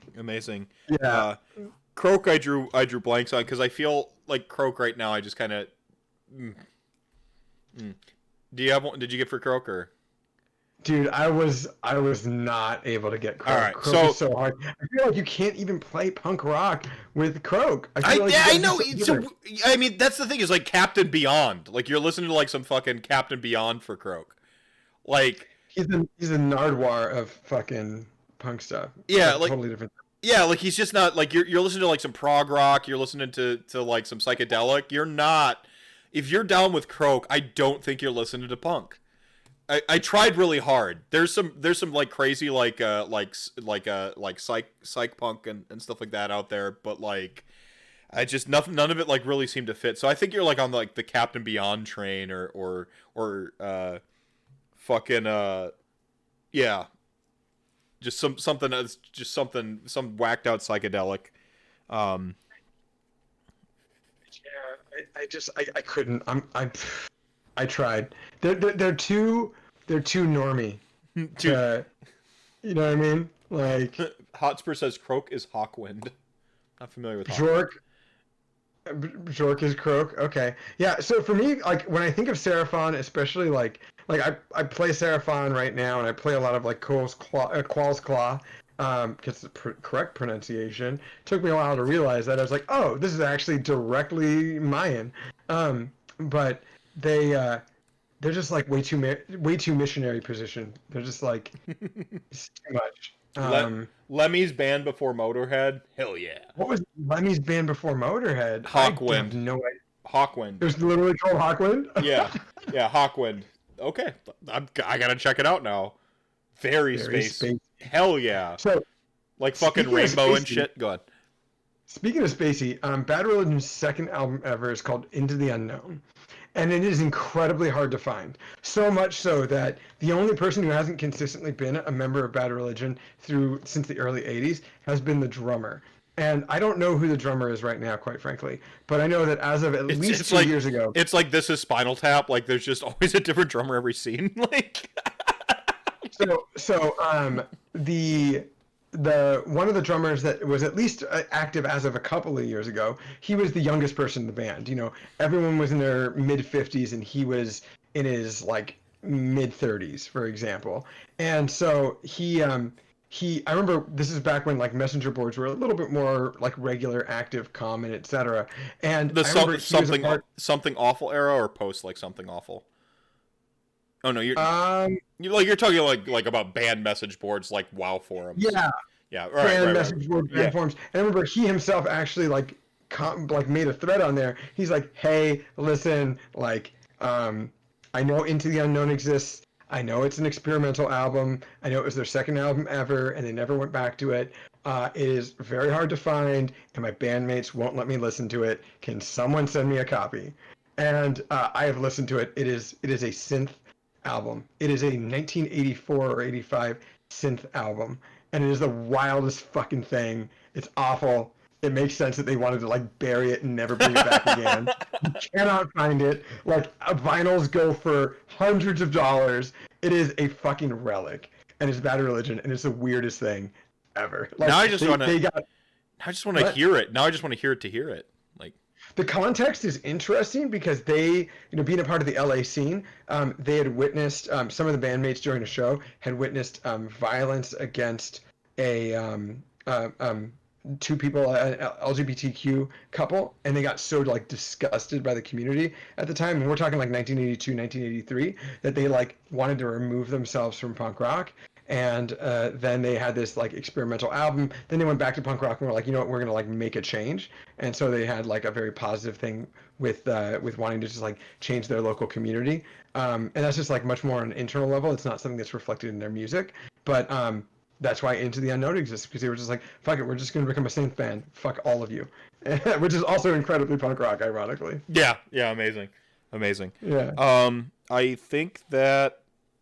We're gonna hold off on Sons of Battle because we'll do that at the end of the show. That'll be like a, dear chat gang. Which brings us to the Chaos Gods. I think, or do you have any other gods that I'm missing? Because there's like Malarian and stuff. Like I didn't really mess with. Yeah. Well, I mean, I can go through them in quick succession. I mean, for you want to vamp for time for me real quick? We did Marathi. Did you not do? Yeah, yours? we did Marathi.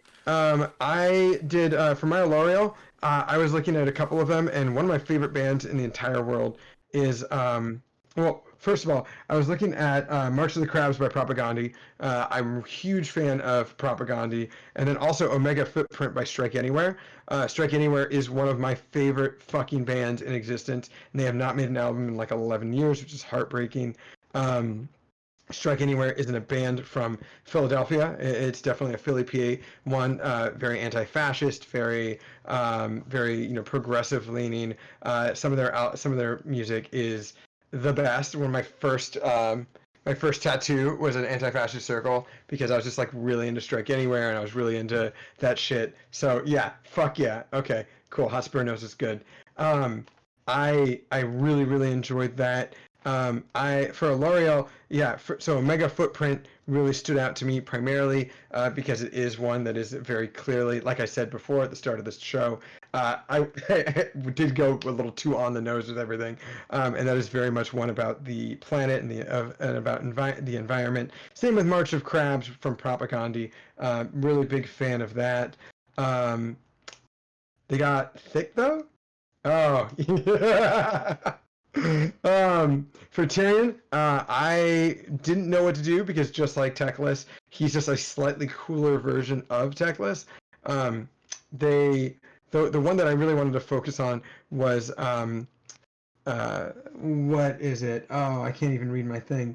Well, one of them was Back to the Motor League, again another Propaganda song, which is really mainly about like shitting on certain types of like shitting on like or not I don't want to say orgcore, but shitting on like shitty alternative rock. Then we before we go into the Chaos Gods, I was looking at Idnath Deepkins. I was looking at ironically, this is well, actually, I'm going to save Idnath Deepkin for a moment because I realized that that's one that might be a little bit more relevant for when Mr. Meth's on, because it's actually a song that he himself put on. So I'll mention that in just a sec. He's back on. I was about to tell them, no, Deepkin wasn't Jawbreaker for me, but instead Deepkin was actually what Mr. Meth mentioned earlier. For me, I put Black Me Out for Idnath Deepkin because they're like a little bit filled with contempt for the god that like went out for cigarettes and never came back. That's right, Dad. Oh man, Yeah. Dad went to get cigarettes and never came back. Exactly. I was telling them for Alariel, I was looking at Omega Footprint from Strike Anywhere, and then National Disasters by Propaganda, and then Tyrion was Back to the Motor League by Propaganda for me. I gotta say, before we go into Chaos Gods, I was looking at Misthaven for Cities of Sigmar, and just the fact that Cities of Sigmar themselves, I liked I Love Living in the City by the Circle Jerks. Or by fear. What the fuck am I talking about? By fear.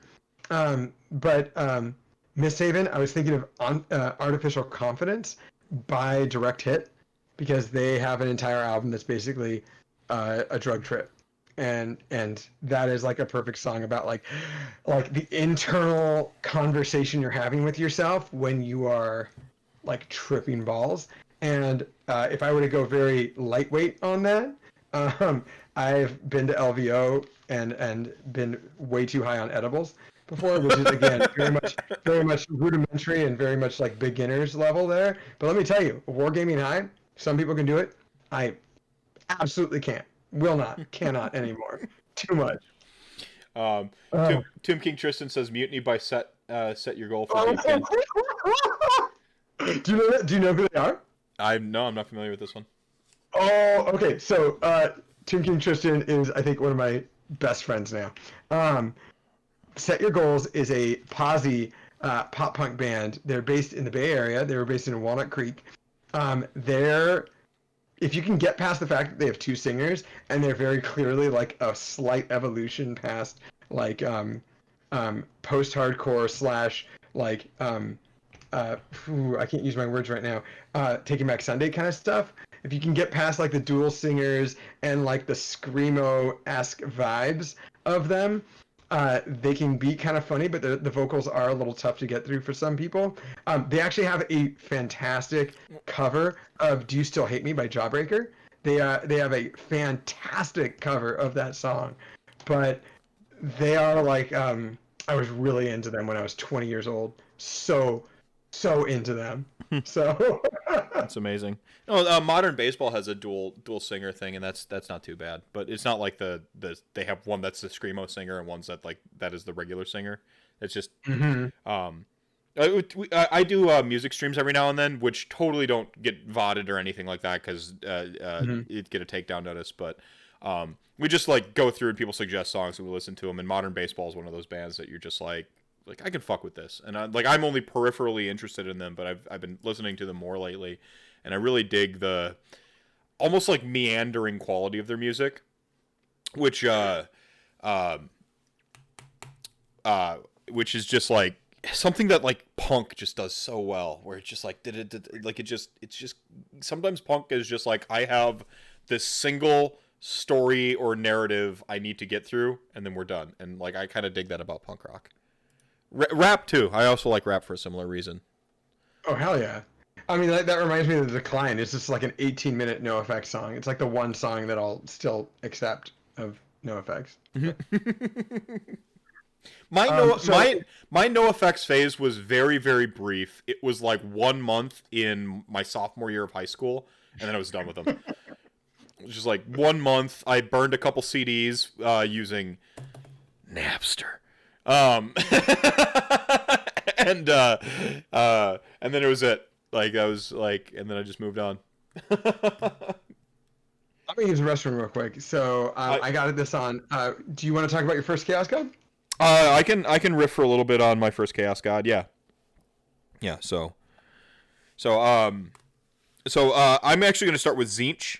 Tzeentch was the one that came to me the easiest, because it was, as I was thinking about Tzeentch, music popped into my head. If I don't say Blood Brothers for Tzeentch, so help me God. I was going to say Cursive, specifically the Ugly Organ. There's a song, the Ugly Organ album has this very despondent, sort of like discordant sound to it all. And there's a song called Harold Weathervane in there, where like it sounds like pure chaos and change, and that's the only. Never heard of Cursive. Check out the Ugly Organ album from 2003. Domestica is one of their more popular albums. Like, you're legit fucking with me. Okay, I don't know. I haven't listened to any new Cursive lately. I don't know what the litmus test or the read is. Oh, we've geeked out about Cursive? Yeah, I fucking love Cursive. One of my favorite bands. We've actually, like, like Against Me, the Menzingers, Cursive, like stuff like that. We've like named a bunch of my like sort of like top 10 or top 5 favorite punk bands throughout this show, and that wasn't intentional for me. I was really trying to think about the band. But yeah, for Tzeentch, I did Cursive. They're a post-hardcore band. The Ugly Organ, that album, the whole despondence of it, where it's just so. I mean, Gentleman Caller has this like completely two different songs smashed together somehow, and it works. Like, it's for me, it wasn't even about the lyrical content, which is a lot of where I went, like lyrics or the humor of it. But for Tzeentch, it's the sound. The sound of the Ugly Organ, that album is just so. It sounds like how I think Tzeentch's magic looks and feels to experience. So, and like I said, Harold Weathervane is a very Blood Brothers Dadaist gong show assault to your senses shit.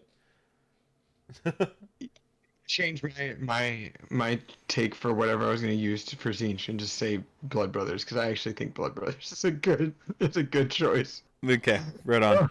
So that was my Tzeentch take. Korn. I struggled with Korn because for Korn, I feel like you almost got to go into full on heavy metal. Like you gotta like you like. So do you have a Korn take? Real quick, my prior. Oh yeah, to, Tzeentch. You got to do Brothers, prior to Blood Brothers. Yeah. Prior to Blood Brothers, I was looking at White Robes by Direct Hit, another one of their slightly older albums. It's very much based around religion, but it's also about like how they're full of shit, and Tzeentch is full of shit the whole time. So for me, I was like, oh, White Robes for sure. Korn, you didn't have anything. You didn't have anything at all. I was drawing a blank. Like I'm like it'd have to be like a hardcore band. It'd have to be, and I couldn't come up with anything. I'd use like. Because I went the band route, not the song route, so like I used like I felt like Anti-Flag fit, Beast better, and yeah. So. Okay. Or sorry, I'm sorry, Black Flag, not Anti-Flag. They're a different band. Go on. I see it. So I want to double check. You obviously listen to a lot of the same bands as me, but have you ever heard of the Loved Ones? No. Oh, okay. Never mind. The Loved Ones are a band that's another Philadelphia-based band. They've got a guy named Dave Haas on there who's got a solo. He's got a lot of solo work that's a little bit more folky. But he was in a band prior to being in the Loved Ones, and the Loved Ones are a good kind of um, like a Fat Records band. You think a lot about like Hot Water Music. They play a lot with them. I think they have a split too somewhere down the line with Hot Water Music.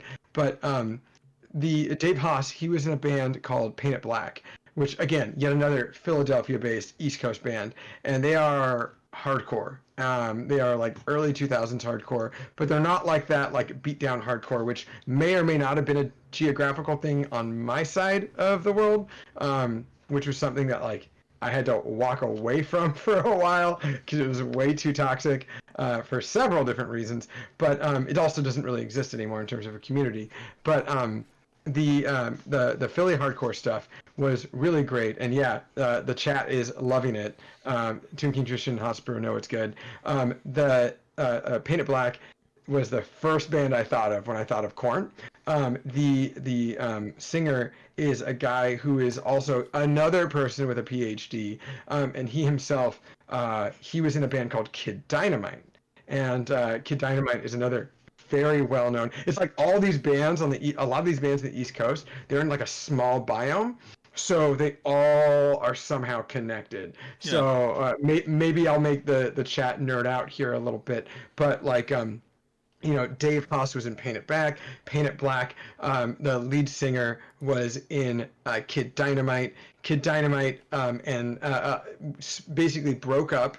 And unfortunately for the singer of the band, it was like he was going through grad school and he was going through the situation of the band going away and all these other situations. And he had in his 20s or his early 30s, he had a stroke. And a lot of my favorite album for Paint It Black is one called CVS, which is cerebral vascular. I am so sorry. I'm literally in the health field, so I like interviewed this guy for a term paper once. I can't even remember the name. I've had a couple of drinks tonight, but he the Drinking during my podcast? No. There's basically an entire album of his response and his experience for literally having a stroke. And especially one at such a young age. But Paint It Black has a lot of like constant, like you're always on the edge of your seat kind of songs, which is very much like Kid Dynamite. But but instead of Kid Dynamite, which was very much more like, very traditional punk rock, this is a whole nother beast. This is just like hardcore. So for Korn, I thought of two separate Paint It Black songs and then one Bad Religion song. For me, one of them was, which is also one that I think of a lot when I play 40K, which is "Burn the Hive" by Paint It Black. It is a very good song. It is nothing but aggression. It is just like nonstop fucking bop for again, minute and a half, 90 seconds. And then there's also a 30-second song because I'm biased because of my lifestyle, and it's called Cannibal. And Cannibal is just a song I really enjoy because it's like I can like smell the death on your breath kind of thing. And then I also had Recipe for Hate from Bad Religion because Korn likes to hate shit, so why not? Plus, like they got the tools for it, so that was me. Is it no. I'm like, I need to make sure that this band makes it onto my YouTube and or Spotify playlists. Good. Yeah. So anytime people like mention like great music, I'm just like, go on. I'm actually shocked that at least even one person in your chat mentioned it. That is total... What about Pure Hate by Cheap Girls? Okay, I can see it. I can see it. Yeah, I was going through my Sad Bastard music playlist, which is where all my punk is. And like Cheap Girls has like really like cool short songs. Like what is it? Her and Cigarettes is one of my favorite tunes, and it's like this little 2-minute ditty. And I'm like, there are songs out there that like, especially punk, where like they feel too short, but you know if they were longer, you wouldn't love them as much, so you just listen to them 2 or 3 times. Yeah. Alkaline Trio has like a ton of those songs, like fucking. So many. I Am Only Here to Disappoint is one of them. Yeah. Okay. Yeah, but like Pure Hate is way more about a relationship of hatred. I'm checking the lyrics again real quick. Even if we tried to drive, I wouldn't know left from right or the guardrail from the center line. I'm bouncing back and forth like some kind of survival game. Like, nah. Okay. Yeah, Cheap Girls is good stuff. Like it's very in the category of what I call sad bastard punk, though. Like it's that like melodic, short, kind of crisp. I get it for sure. Like I call it breakup music, right? Yeah. Yeah. And I've been breathing pure hate into everything. I only want to stare you down, and I only want to stare you down. Yeah, I'm gonna go on record. I blanked on. I don't know why I blanked on Korn. I'm gonna say Cheap Girls, Pure Hate. That's my pick. I'm gonna have to add that to my list. What about Zinch? What did you put there? Zinch. Yeah, you already talked about it, right? Yeah, Zinch I did cursive, but you didn't do your Zinch pick. So. Oh no, I did. Oh no, you did. Yeah, I did White Robes by White Rose. Direct Hit. White Rose Direct Hit and Blood Brothers. Chat Gang has entered Blood Brothers. Slanesh I had fun with. So so Slanesh I've got 2. I did Sleater Kinney. Came out in 1994. Dig Me Out on their 1997 album. It's just what I can only describe as soft chaos and self-affirmed. And it just like Sleater Kinney is excessively awesome. This is not really a band about excessive drug use and excessive sex or any of that stuff. They're just excessively awesome, and you should go listen to them. Oh yeah, they are very local to where I'm from. Well, like maybe an hour. No, an hour Washington. And a half north. They were Oregon and Washington are right near each other though. Yeah, it was a Sleater Kinney Road, right in Olympia, Washington. Yeah, and so it's either that or Nice Things by the Menzingers. Do you want nice things? Sure you do. And that music video is fantastic. I guess I've never seen it. Oh, it's pretty great. It's like a infomercial, TV infomercial where they're like trying to sell you shit. It's pretty solid. Okay.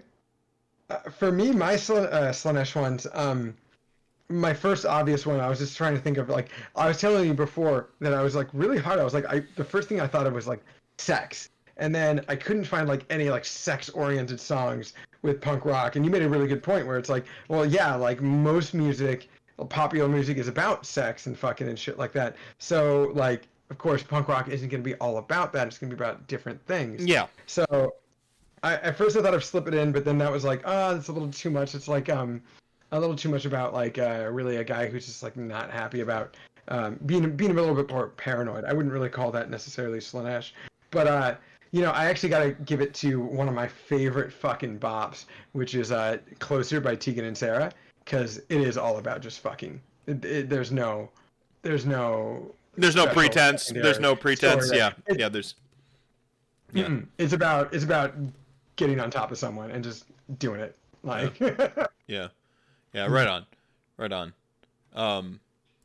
And then that leaves us with Nurgle. And Nurgle, it's weird because I feel like I didn't lack for choices for Nurgle at all because crust punk is a genre, and they live the lifestyle. I know crust is, so like I almost wanted to say and take the lazy route and just say just the entire crust punk genre because it's bassy, which to me just seems like like fatty and thick, with those like thick riffs, super bassy and dirty as a genre, just in general, and just a little trivia coined as a genre in 1986 by Hellbastard, which is sort of the progenitor band of that whole thing. But so I just wanted to say the crust punk genre, but then I thought about it a lot more. It was like, it's got to be like G.G. Allen, who just I can only really describe G.G. Allen as like sort of bipolar, and like the performances of G.G. Allen just like and in that same vein, thinking about G.G. Allen took me to Mindless Self-Indulgence, which I don't know if you'd consider them punk, but they certainly don't give a fuck about authority or the status quo. And Jimmy Urine is named Jimmy Urine and has thusly pissed on his audience, and I just think that's for me that just really feels nurgly. Like, but Mindless Self-Indulgence could also be Slanesh, because bitches love him because they know that he likes to fuck throughout the projects. Okay.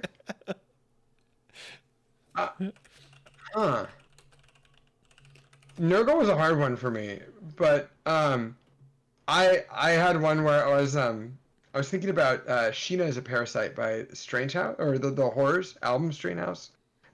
They're, to me, it just gave me that vibe hard. Yeah. Okay, that's fair. Yeah. Tenacious, I want to do you softly. LOL for Slanesh. Respect. I love Tenacious D. I really do. Like, when I was younger, I didn't get it. When I got older, I was like, hell yeah. Like, I was secretly offended by Jack Black, how talented he was and how much he wasted on being silly, until I realized that rock and roll is inherently silly. Like, it just is. Hotspur says, ooh, Nurgle is Circle of Dead Children. And Tristan Gray saying Steel Panther for a Slanesh, I assume. The problem I have with Korn stuff is Korn is like, I feel like most of the songs that are going to be most relevant to one specific Chaos God are going to be metal, you know? Like, that's where I struggle with Korn. Yeah. I was telling you before, I was just nothing, it just all screamed like Gwar to me, you know? Like, the characters literally have names like Odorous Grungus and stuff like that, and like they have backgrounds like the Gwar was banned from their galaxy because they ate too many chili cheese burritos and stunk up the place, and made a mess of things. So it's like, oh, like this is very Nurgly. Like, it's the humor side of Nurgle, but whatever. Yeah. And it's like, well, yeah. Yeah, Gwar for Nurgle. Yeah, that's fair. That's fair. Well, Gwar was a bunch of business majors that were essentially like, we can make a rock. Their project was essentially to make a rock band, which is fantastic. Yeah. Like, I mean it's not quite punk, but it is the inversion. It is the subversion of the status quo, and like the subversion of culture, because they understood culture enough to exploit it for success. And is it Meat Sandwich, where they're playing basketball with Jesus? And it's just one of the funniest music videos. Meat sandwich meat sandwich, and then they're just like dunking on Jesus and just like, oh, that's a really funny. That music video is fantastic. You have to see both the Jerry Springer from the 90s, like early 90s when they were on, and the Joan Rivers daytime TV show what they were on, because on this Jerry Springer one, they're like there, but there's also a like white supremacist band person there. It's all about like edgy rock and roll, so they're like arguing with the white supremacist dude. And then in the Joan Rivers show, they're by themselves, and they're fully in character. They're not like random people. Like, they are aliens from another world, and they are here because they killed the dinosaurs, and they use their strings to make the first song on Earth. And they like are just like, they don't break character, and it's like, whoa. Amazing. Whoa. Yeah, amazing. Hotspur's like, I thought Gwar was cheating. That's fair. Yeah, it is kind of cheating. It is kind of cheating. I'm gonna double down on Mindless Self-Indulgence now that I've thought about it a little bit longer. Just because the manic, and then into like the crazy places that like sort of that can take you, I think is very like almost kind of a Nurgle thing, where, you know, when you're super depressed, you can almost go the other way in just tons of manic energy and craziness and stuff like that. I realize now in my notes that I skipped over Flesh Eater Courts though, and for Flesh Eater Courts, I went straight up Misfits, founded in 1977. They're considered the progenitors of horror punk for the most part. which is its own thing. Like you said, you have your spooky playlist, and love him or hate him, Glenn Danzig is fucking delusional, and it's just like it just made sense for me, like. So Yeah. so I overlooked them. Miss anybody else? Any deities, realms, anything like that you missed? Well, for my Flesh Eater Quartz, I gave him two of them. I'm going to give him a twofer because one of them is literally an 11-second song. This was a Kid Dynamite combo.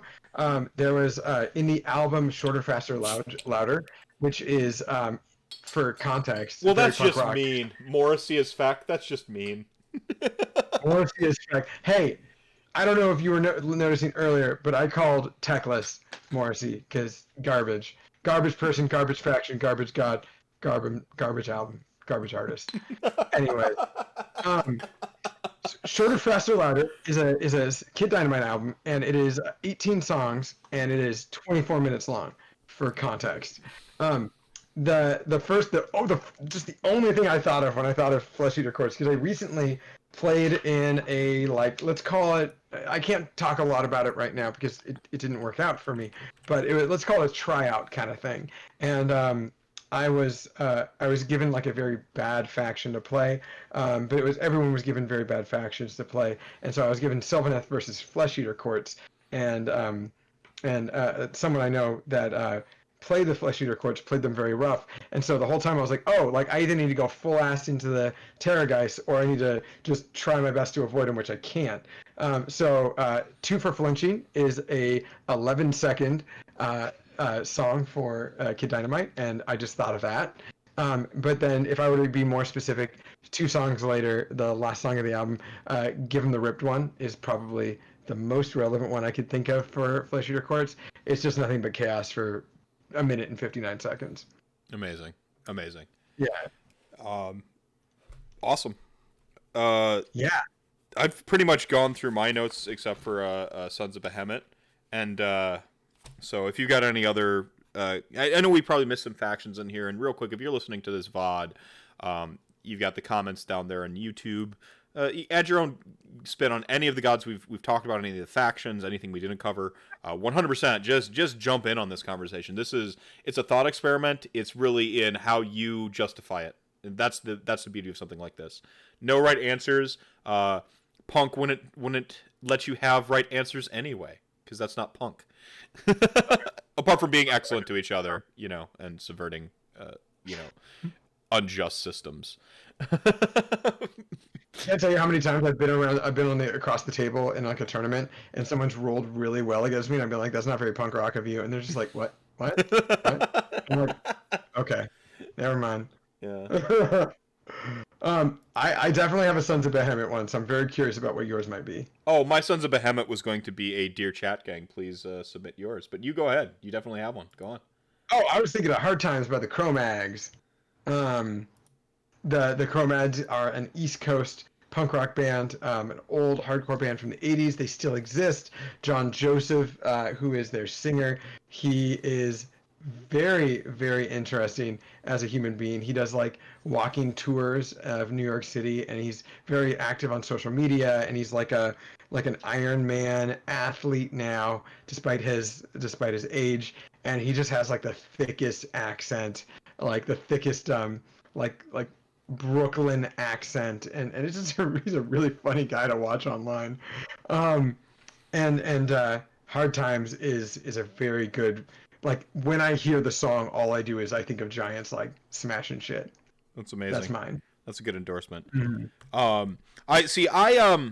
Because punk is an ethos and not just a cosmetic, like I haven't vibed with Sons of Behemoth yet. I haven't felt their essence to really give them a punk band, personally, which is where I was going to leave it up to Chat Gang. Maybe you've got a good perspective on it. You've sensed their essence, you've sussed it out, so that you can go ahead and drop that in the comments or whatever. But yeah, hell yeah, Cro-Mags, says Chat Gang. Not sure about. Well, I'm trying to think about additional ones you could use. Yeah. Who knows? Um, I mean, I think that's for the most part. I just have a few bands I wanted to highlight that I had trouble working in. Just as punk, if we're talking about like a a roadmap of enjoying punk rock, there's just a couple bands you gotta get in you. The two at the top of my list are actually just for this purposes because I did. You covered Alkaline Trio, and then on a second thought, I was able to work in a Menzinger song. But Alkaline Trio and the Menzingers are two of like just the absolute like greatest bands that you got to listen to. Alkaline Trio changed my life. Like I'm not into like punk rock if it weren't for Alkaline Trio because I was very much like firmly in kind of more of the I was going that like we mentioned my goth phase. I was very much on the industrial side of the tracks. And I was at my buddy's house, fell asleep on his couch. I think this was like my sophomore year or something like that. And he had a screensaver that played the riff from Radio. You know that you know the intro riff, and it just looped it and it looped it, and so I was sleeping and that was just looping in my head over and over and over again. And I woke up and I'm like, what is this song? And he played Radio for me, and then from there I was just like, I need more, you know. And I was in. I remember San Francisco was my breakup song for fucking ever. Every time, every girlfriend. It was San Francisco, and I was drinking you goodbye. A heart floats in the bay, from Sour Home, Chicago. Like, and he said Chicago, and I'm from the Midwest. Like, Soren. So, hang on. Hotspur is 100% correct. I was actually going to bring this up. Hot Water Music covers Radio, and it is a really good cover. It is a fantastic cover of Radio. Hot Water Music covers of Radio is amazing. I'll have to check it out. I haven't heard it. It's good. They have a split. They have a split again, also on Spotify. I get that. My breakup music was always Alkaline Trio, Menzingers. Ironically, both of those, and then a lot of Frank Turner, which was not brought up. Redemption and yes, Redemption and Keep Having Dreams. Pirate ships and Bob Dylan. Yeah, I know what you're talking about. What the fuck is it? England Keep My Bones. Oh my god, it's so good. God, it's in my Sad Bastard music playlist too. You have an album like that too. If I go to YouTube right now and I type in Frank Turner, it's gonna pull up because it'll be the first one because it's my history. Yep, it'll be one of those like right there, front and center. Yeah. That's so funny to me. Yeah. I am disappeared. Boom! Instantly, it's right in my. I am disappeared. It's so cool. He drops a Bob Dylan reference in it. Like it's he's got the it's like did you go to? It's like every early 20s experience I had of like being stuck in long-term relationships that I couldn't get out of, you know, and for one reason or another, you know, kept breaking up but getting back together and just being in that like bad emotional spiral. I Am Disappeared is like the song for that relationship. You mentioned the Menzingers. Deep Sleep is just that fucking tune. Every time it comes on, I get goosebumps. He starts out with that like really like like that fucking intro, and then he just screams. Like it sounds like he says "fuck you" or "fuck this," and then he like "to deep sleep." Oh man, that tune is so they're so good. Yeah, the Menzingers, Alkaline Trio, and this is where I got to mention Gaslight Anthem, one of my absolute favorite bands. Hard to fit a Gaslight Anthem song into a Age of Sigmar podcast because a lot of their music is so like the Americana of their music is entrenched in why they are punk and vice versa. It's so, you know, like blue jeans and white t-shirts. Basically just a song about being a, you know, Jersey trash and hanging out and having hope and shit. Like it's such a good tune. After very Bruce Springsteen, and I'm for it. They're very, very Springsteen. They're in that like kind of where punk goes back towards the folk side of things. That they're in that category. They're so on the nose that I actually a really good, like, if you just have like 2 hours to kill and you just want to like fuck around and maybe hobby and like have something on in the background, maybe look at it for a sec. I want to say it's, pardon me, I want to say it's 2013. There is a London Bruce Springsteen concert that you can watch live, and it's only them and Gaslight Anthem, and during Bruce's set, like the headliner, like half of Gaslight Anthem is just there playing with them anyways. Yeah. So it's pretty sad. Yeah. Um, damn, that's a good one. That's a good one. Yeah. So go ahead. I was gonna say Hotspur mentioned, well, yeah, Chuck Reagan's amazing. I've never. Oh, you know what? Never mind. I'm gonna shut the fuck up. I realize I know exactly what Rumbleseed is. He just reminded me of what it was. I have him on my Spotify. I'm looking at it right now. I'm gonna shut the fuck up. No. Yeah. So and on the Radio Punk side of things, I gotta apologize to Radio Punk fans. I brought up very briefly Fall Out Boy earlier. I'm actually like, I don't believe in guilty pleasures. You shouldn't feel guilty about like things that make you feel happy or bring joy to you, like, you know, in the normal human sense, art and, you know, that sort of thing. Like, you know, if you're like, murdering people brings me happiness, obviously you need to seek help. Like, so that's not what I'm talking about here. But you shouldn't have, like, in terms of like music and things, guilty pleasures, you know, that's not fair to yourself. You know, just enjoy it. But like Fall Out Boy for me would have totally been in the guilty pleasures category until Thanks for the Memories. That song was just like, so, it slaps so hard. I'm like, okay, I just officially have to like this band now because it's so good. It's like a little bit anthem rocky. It's totally pop rock. But Fall Out Boy, actually, if you listen to enough of them, it's almost like Stockholm Syndrome. You will just start to enjoy them. And that's my hottest take, I think, tonight is that I like Fall Out Boy. There's nothing wrong with that, man. I mean, trust me. If you listen to that, if you listen to the words are now escaping me constantly. If you listen to Set Your Goals and you listen to that level of pop punk, you would totally understand it. It's fine. Yeah. No one's gonna hate you, on you for listening to that. We'll see. Go ahead. Oh no, nothing. I was actually just gonna respond to Hotspur in the chat. No, see, yeah, ska is getting outside of my comfort zone. Like, I don't like horns a ton in my music. I find them abrasive. I make a couple exceptions. Like, I love Foxing, and he just rocks the sad trumpet a bunch. And just hearing a sad trumpet in like very firmly indie, like, you know, indie alternative rock, like very they don't belong in the punk conversation.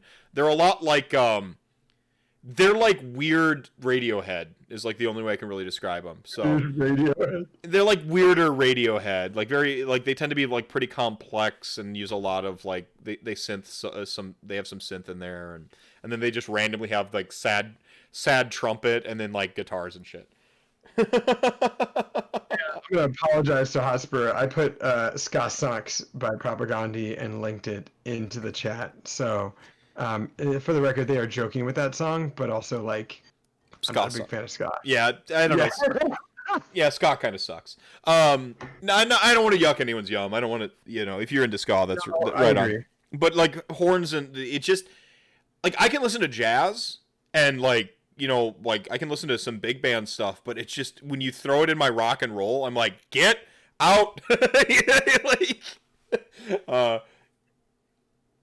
he's reciting lyrics with it. Yeah, yeah, and then Brand New is another radio punk band, and that was one that just absolutely won their politics, like they're you know, LGBTQ friendly, like tons of like great tunes, work with charity.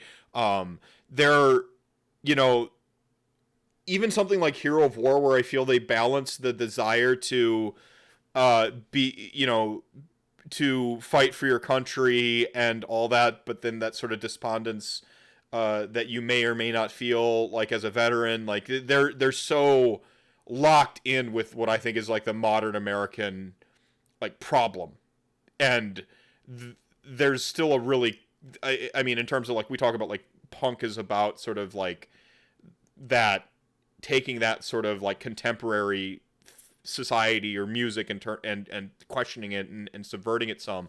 They have a really good balance of being sympathetic whilst also subverting. And so like Rise Against is great. Plus I've seen them live like 3 or 4 times now, and they fucking rock.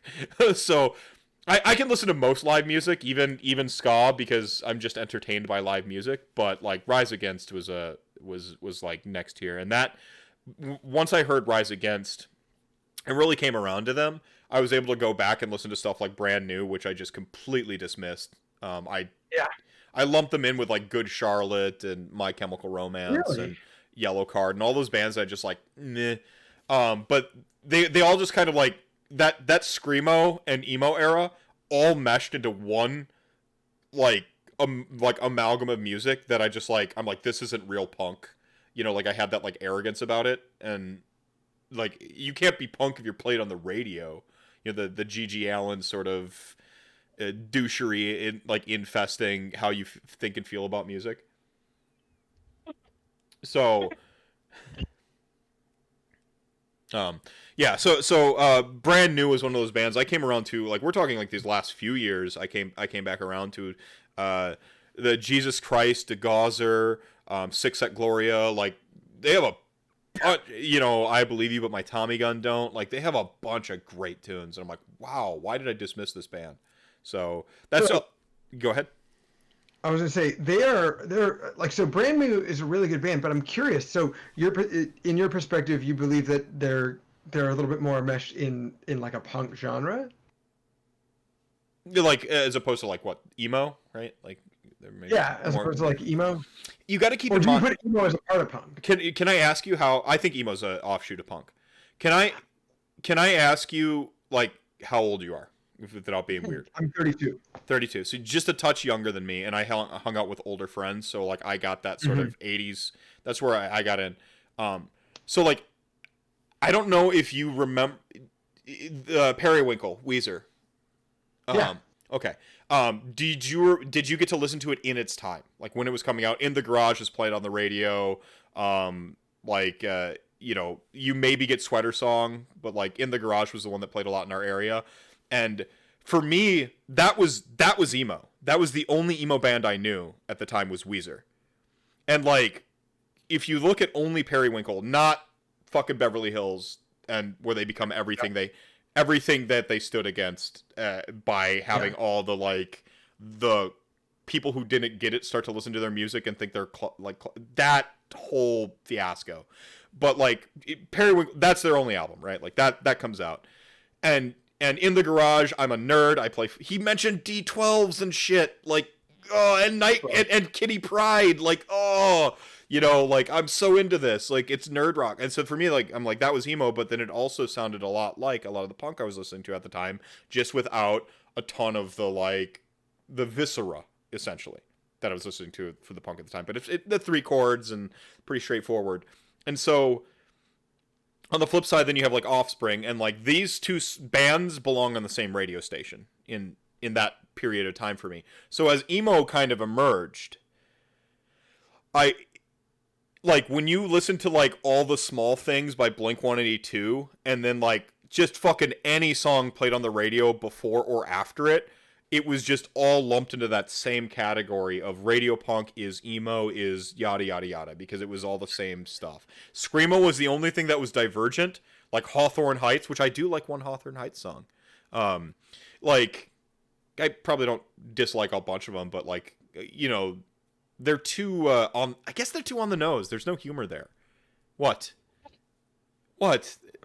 They feel too serious about like singing about cutting themselves and stuff, and I'm like, I'm also serious about that. I'm just like, I don't. So Go ahead. The reason why I mentioned that is just because like emo is a real interesting one for me, because like I never really liked emo, right? Like same.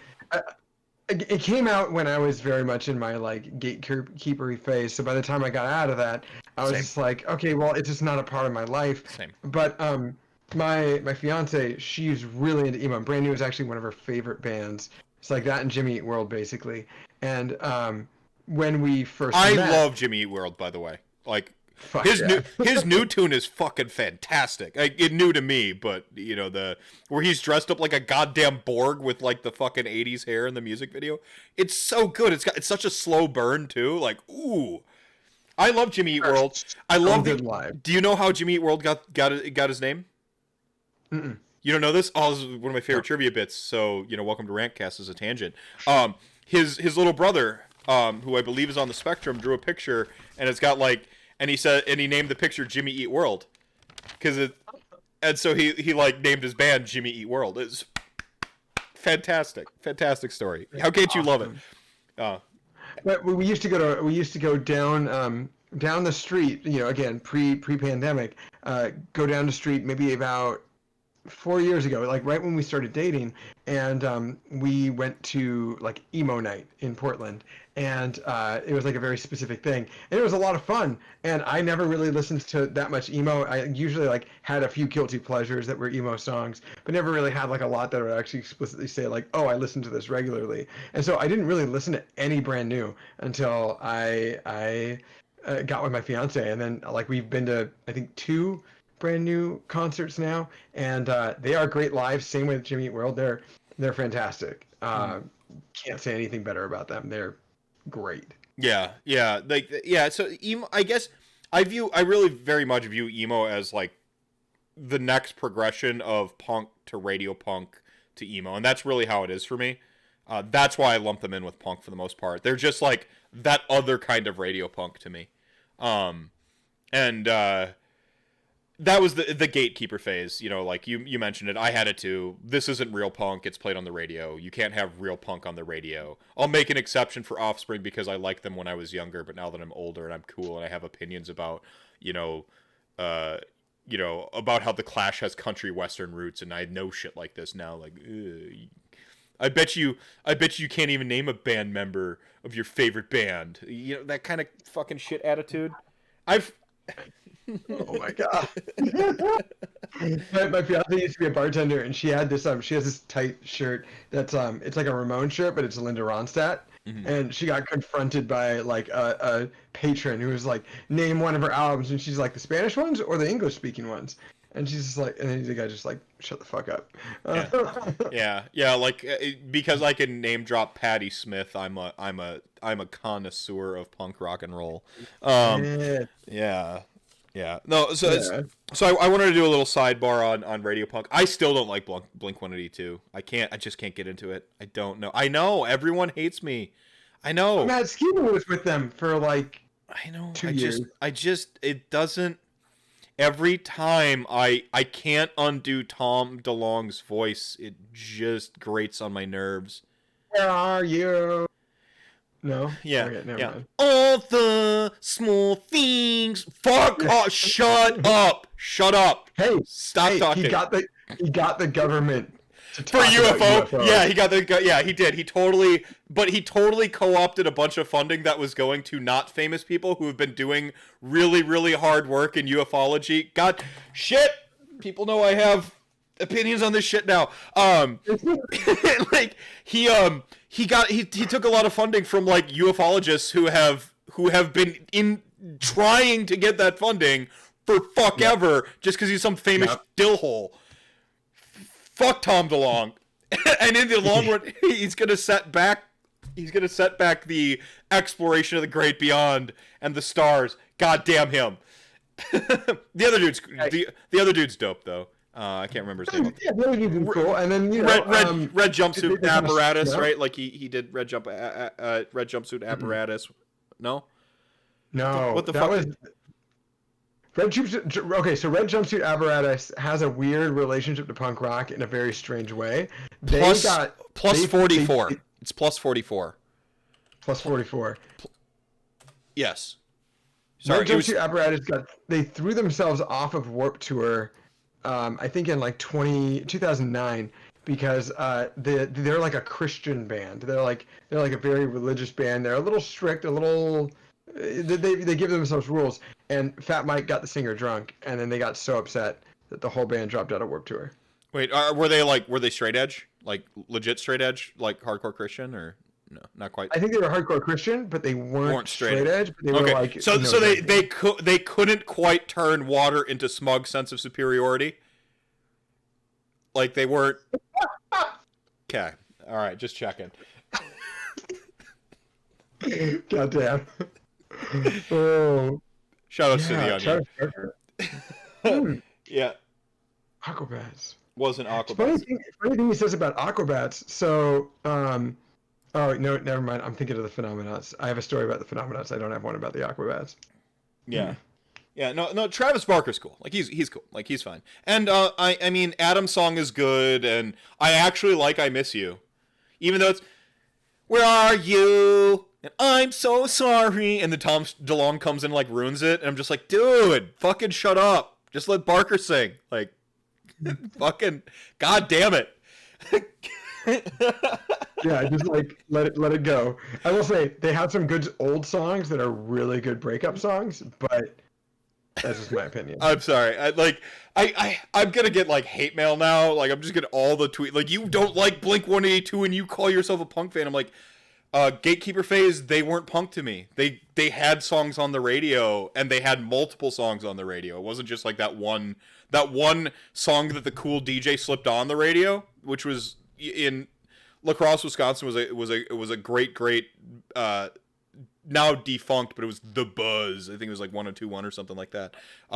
They were one of those like great like it wasn't quite a college station. It was the main station, but only college kids worked there, so they'd slip in like the great tunes.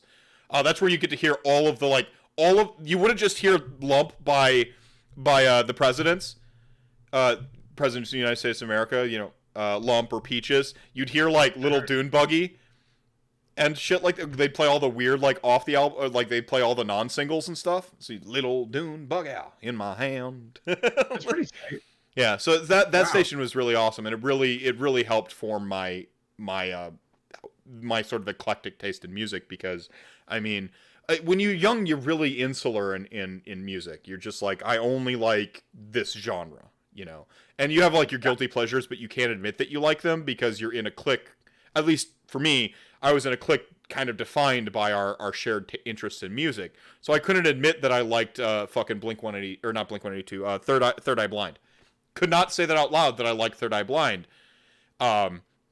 Even though God of Wine is fucking awesome, go listen to that tune. It's fantastic. It's have a glass of wine, be depressed, and listen to that song and tell me it's not the exact song you need in that moment. It's amazing. It's not quite a breakup song. It's just like shit's falling apart. It's amazing. I mean, I fucking love Whitney Houston, and I let everyone fucking know that I love Whitney Houston. And Right. Yeah. Right. And so like I had this period in time growing up where I could have went like I was very much when you're young, you're sub 10, you kind of listen to peers and family. And so it was like Boys to Men, rap, hip hop of the early 90s, and on the other side emerging grunge, right?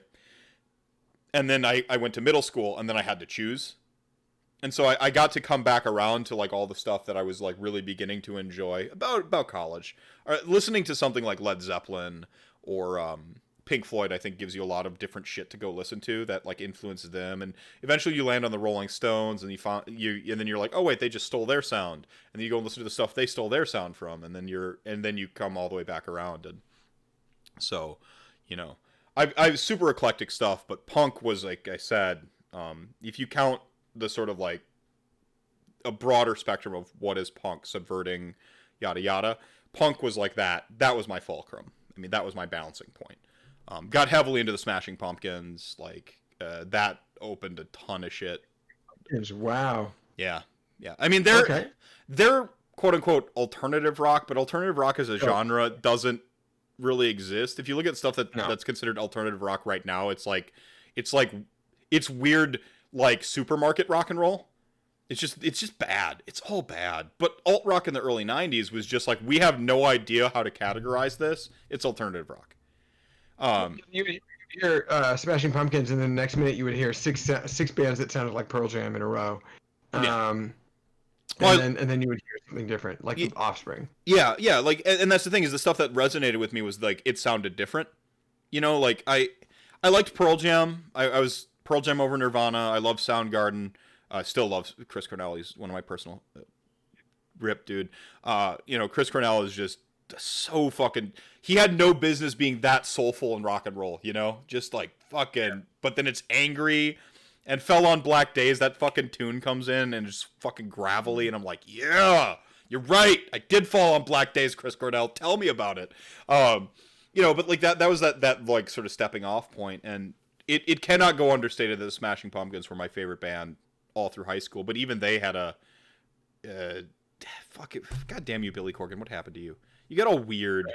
And then happy, and then super weird, and then happy, and then you went like weird Christian fundamentalist, and I'm like, come on, man, I liked you when I don't know like full fundamentalist, but he's like a weird god boy now, and like nothing against like anyone's belief. No, I'm not disparaging anyone's beliefs, but like he used to. That is not who he was when I was growing up. Like I was angry and questioning my faith and questioning reality, and that's what I needed to hear from Billy Corgan. I needed to hear the world is a vampire, not that you're happy. Yeah. They're asking for our opinions on Green Day, and I feel like we have to have that conversation. Do we have to? Well, this is where I'm going to make friends or lose friends. Fuck Green Day. Fuck Green Day and fuck Billy Joe Armstrong. He's a piece of shit. He didn't invent rock opera. Neither did Alice Cooper, but he at least did it fucking first. It was the goddamn Who. You're wrong, and you're obnoxious. Yes, I get it. Protest music and all that stuff. Cool. Rage did that better too. I hate you so much, Billy Joe. You're a goddamn sellout and you suck.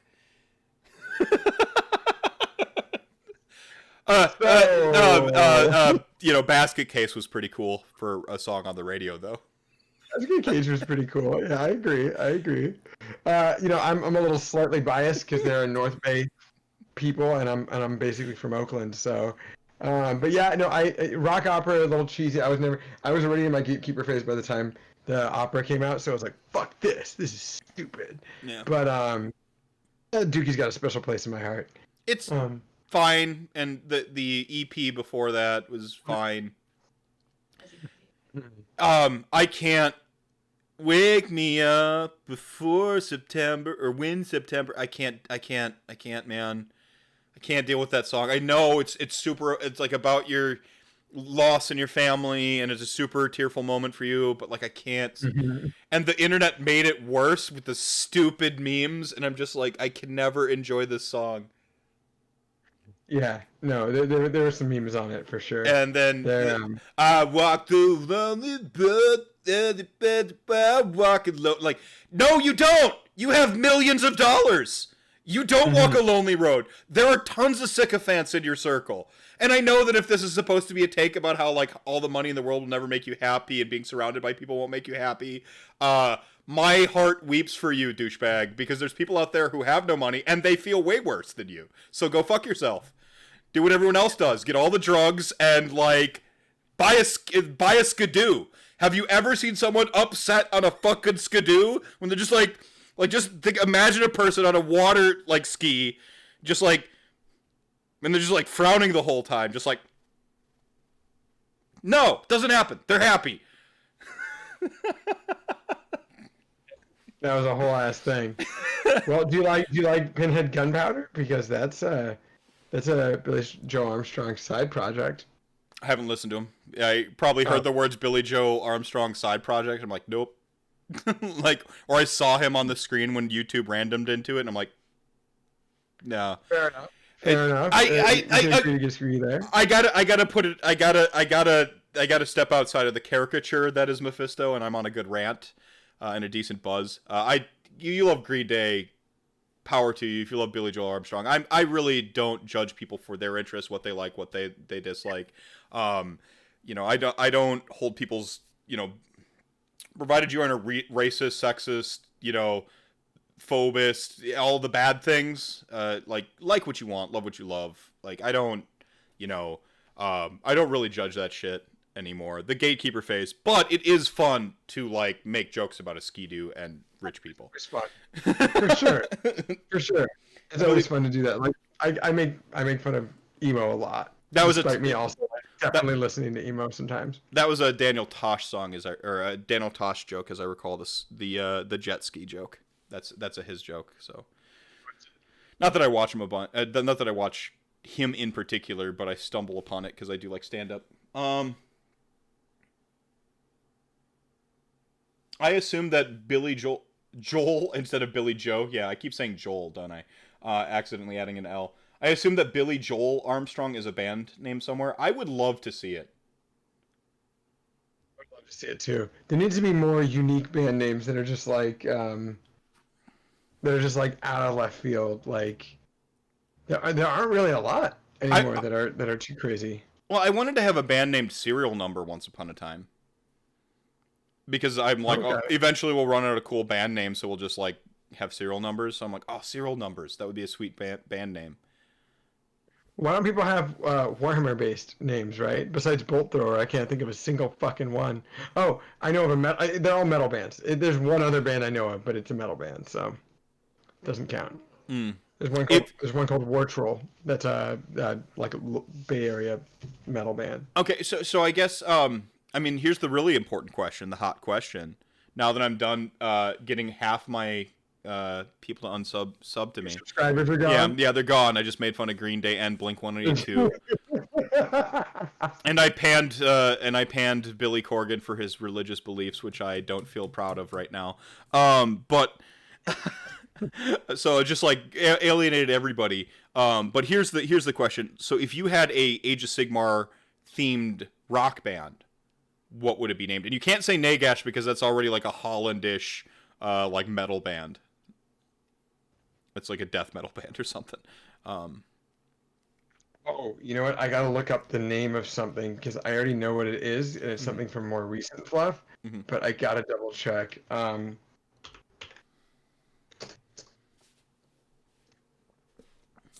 Okay, this is. Oh, Kernigate with a good pull. I like his. What's theirs? Codex Rockstartus. Codex Rockstartus. That's pretty tight. Nice. That's pretty nice. That's great. That's great. Yeah, I like that one. What is the name? Oh, it's. Hold on. I think I have it. Doom Diver. Ooh, good one, Hotspur.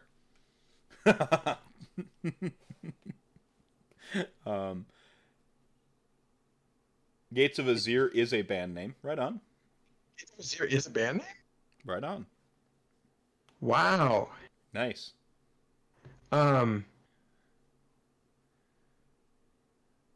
There's a Moth Choir, which it really just sounds like a black metal band, but that's the Great Cauldron for Marathi. Like all cauldrons for anything you see a cauldron on for Daughters of Cain, they're actually like connected to like the main cauldron that's like Marathi's. And I was thinking of that, but the moment it came out of my mouth, I was like, "Oh, that's just a metal band. That's a black metal band."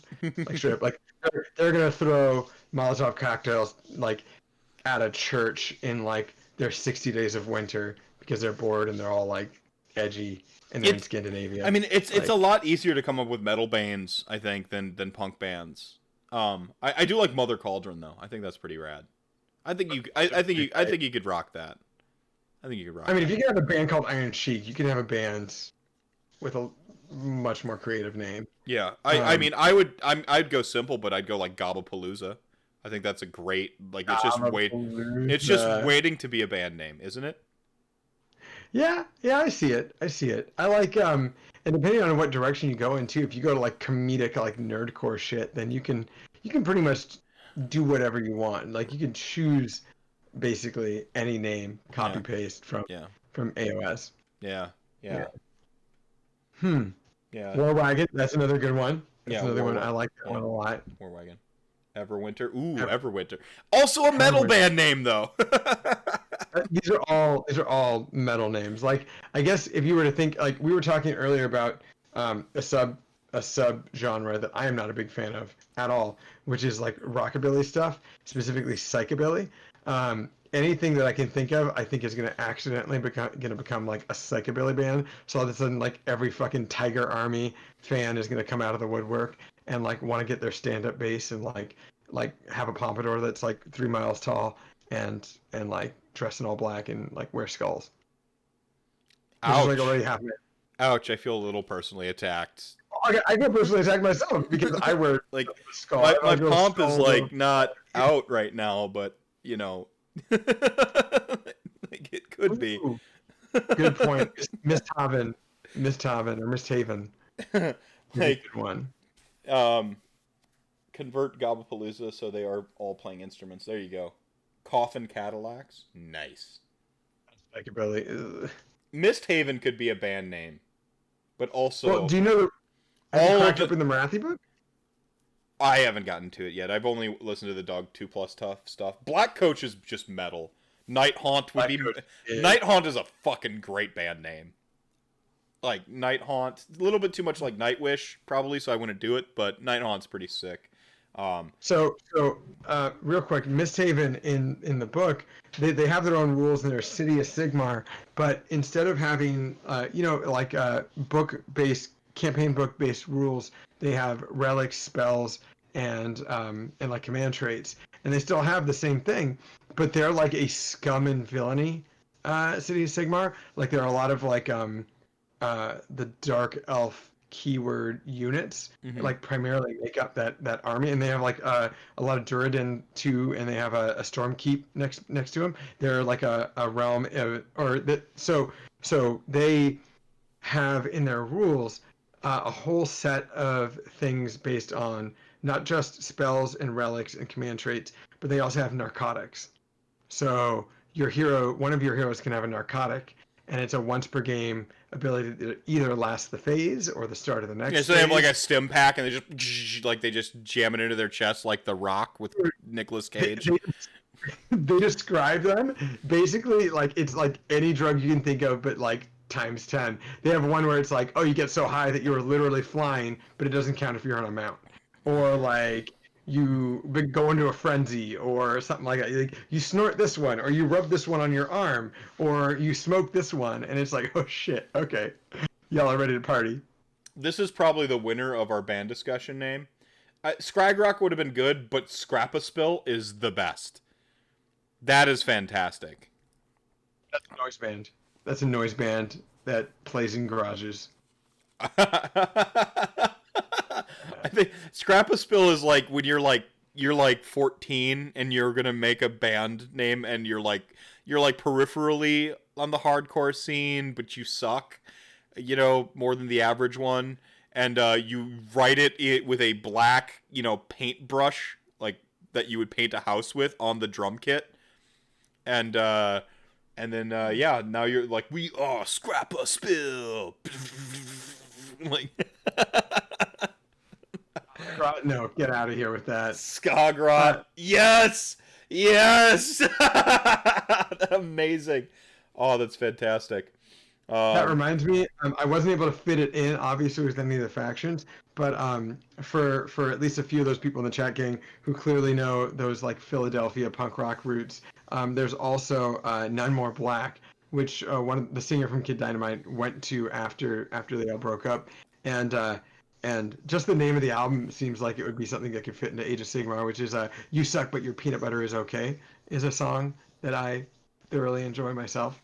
So. Catchy. I Check like it. that one out. Yeah, I'll check it out. Yeah, check it out. So we are, of course, going to... I'll have you kind of mail me your list, and I'll combine it with mine, and we'll make a playlist on both Spotify and if I can find the videos on YouTube. That way people can go through and enjoy this journey through Punkhammer. Maybe listen to it while you're painting. Hit that flow state.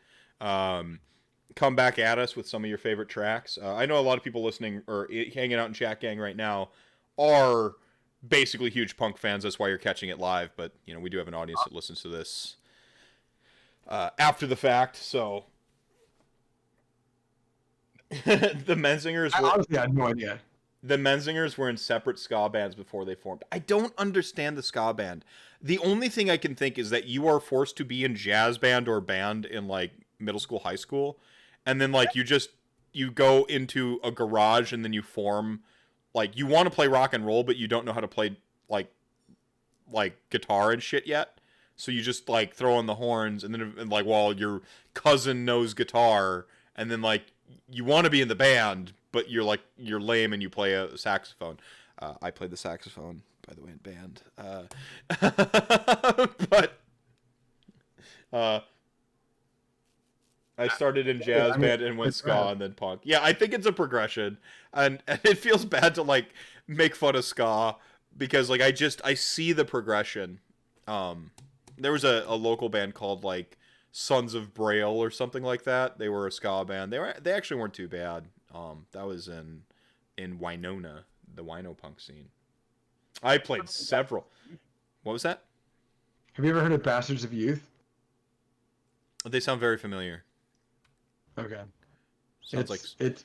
I feel like the moment you said what you just mentioned, I thought of Sons of Bahamut, and I was like, oh, that would be a good punk album, and then that was the first thing I thought of. Okay. Clash went to Jamaica to learn ska. Yeah, and even the Rock the Casbah, like the drum beat was just him kind of playing around with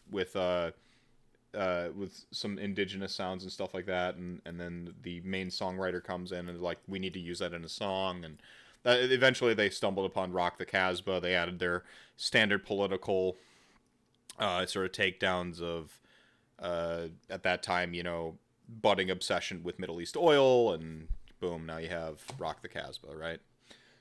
So Five Iron Frenzy is fun, but you gotta like ska. Is that why London Calling was the same thing?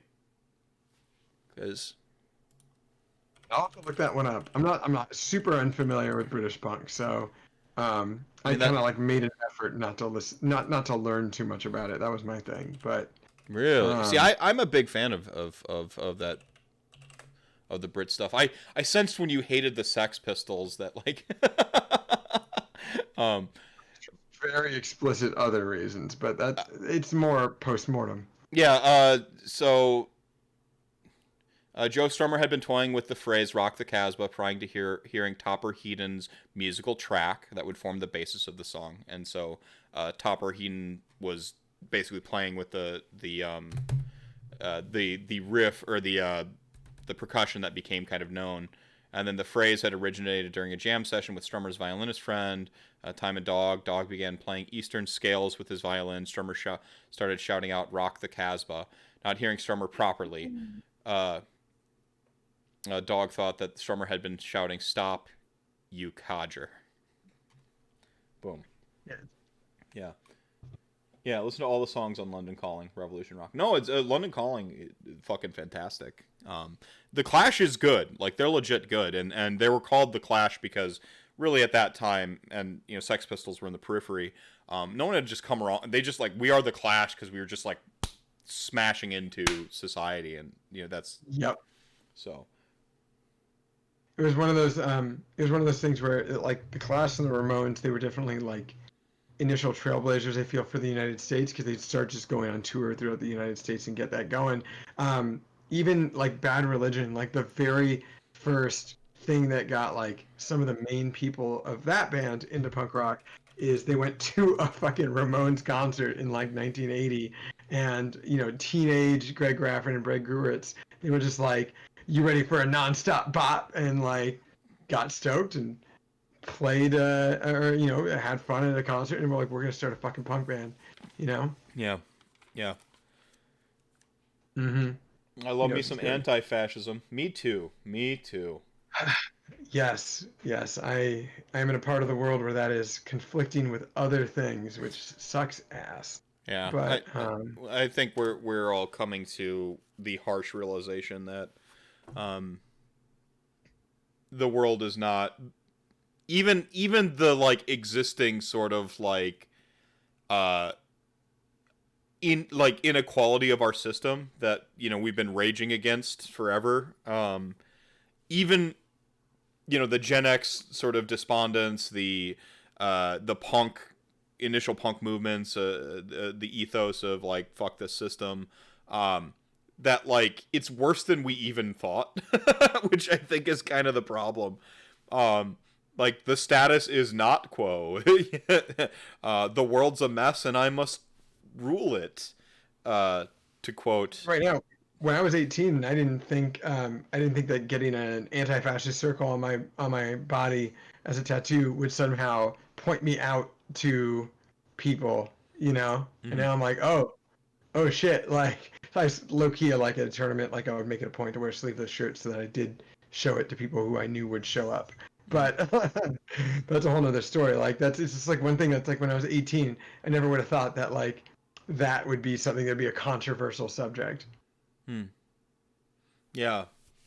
Yeah. Weird. Um, weird when the powers that be make something that shouldn't be controversial just to divide the populace. Um, that's why you need punk music. So you got any last soapbox moments? Anything you want to shout out? Anything? Any rant you want to get off your chest before we close out here?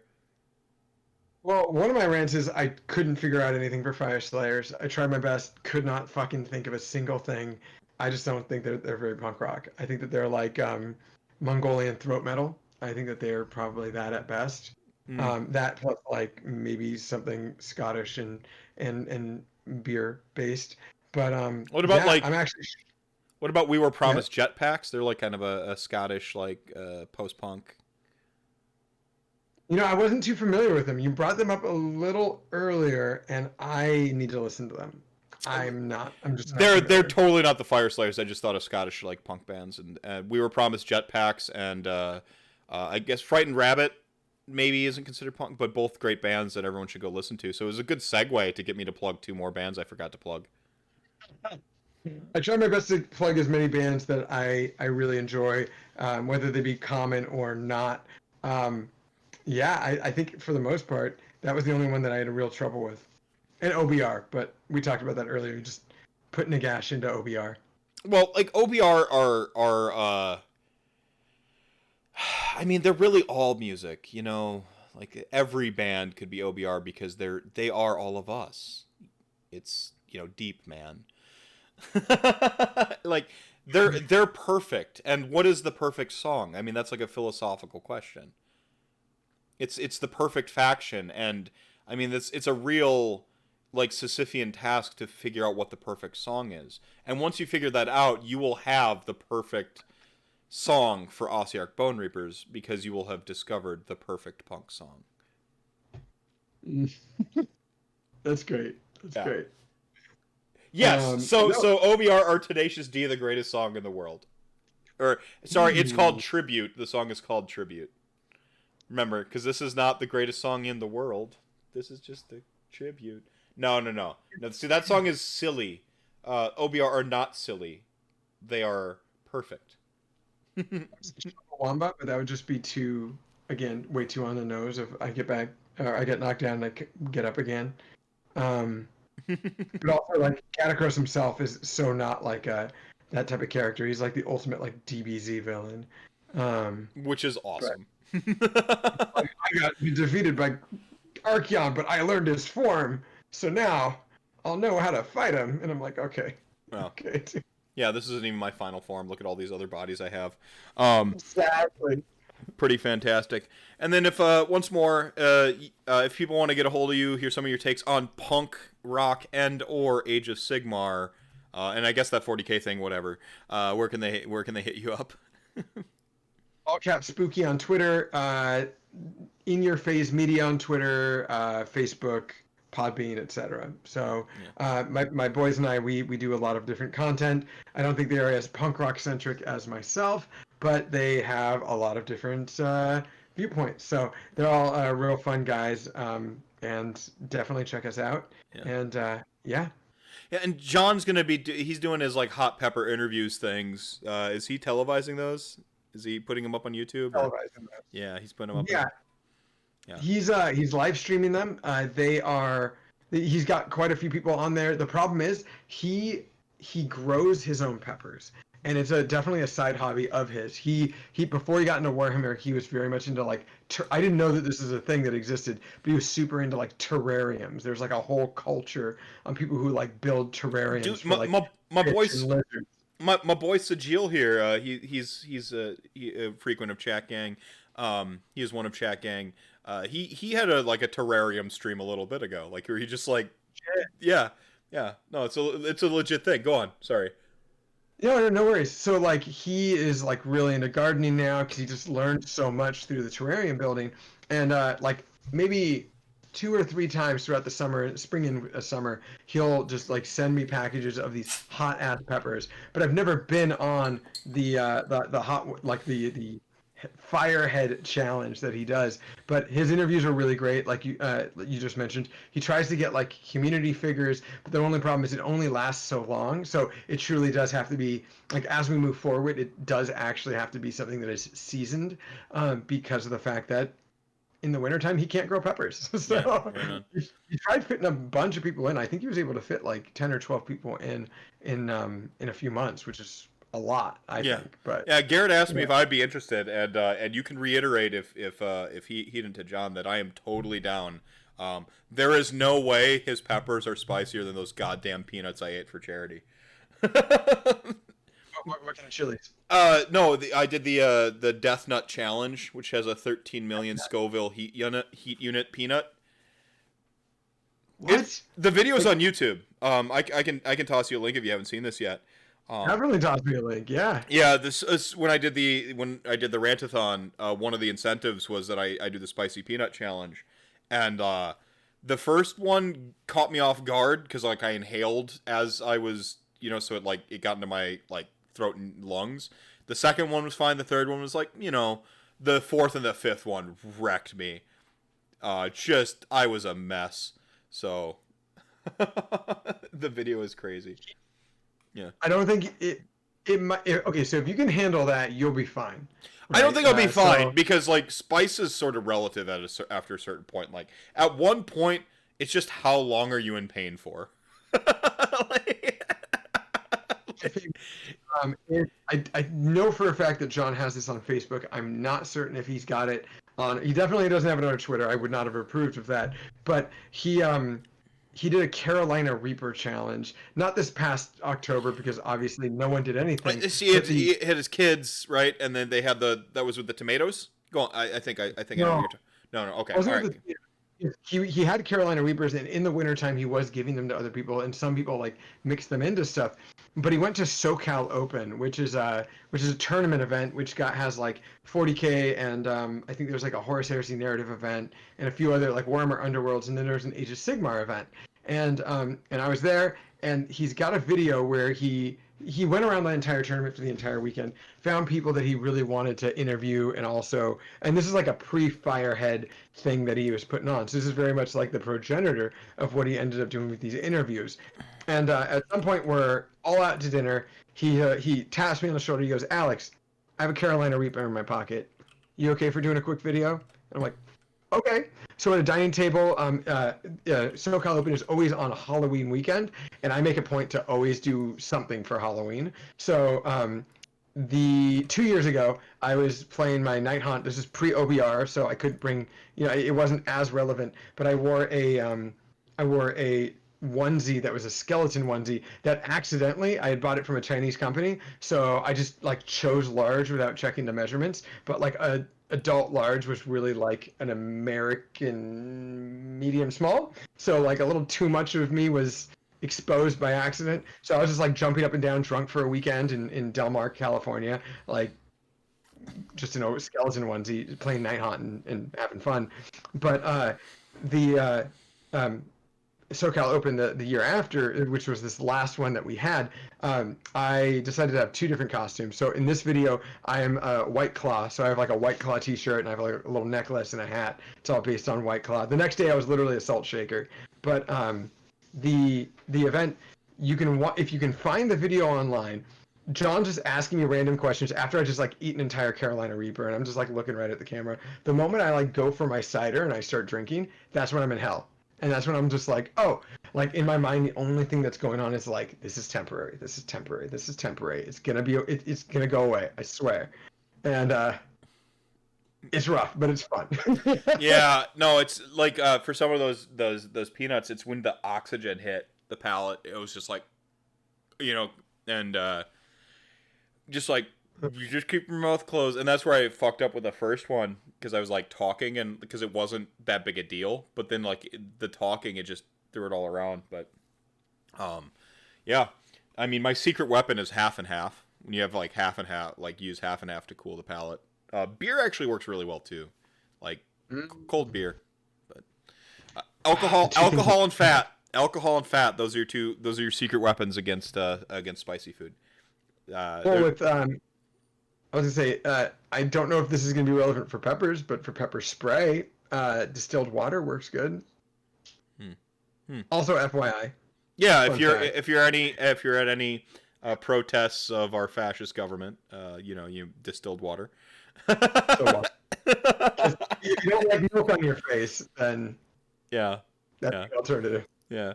All right, man. Any closing remarks? Anything you get? No. Well, thank you so much for having me on. It has been an absolute treat. Yeah, this was a blast. Like Punkhammer, y'all. That's what it's all about now going forward. I hope to see all the dank memes regarding punk rock Warhammer going forward. Thank you all for watching tonight, chat gang. You are the show within the show. You're the reason we do this thing. Remember to drink your milk, pay your taxes, listen to all the punk rock. Once again, Alex, thank you so much for being on. Thank you so much, man. All right. Yeah, good night, everybody.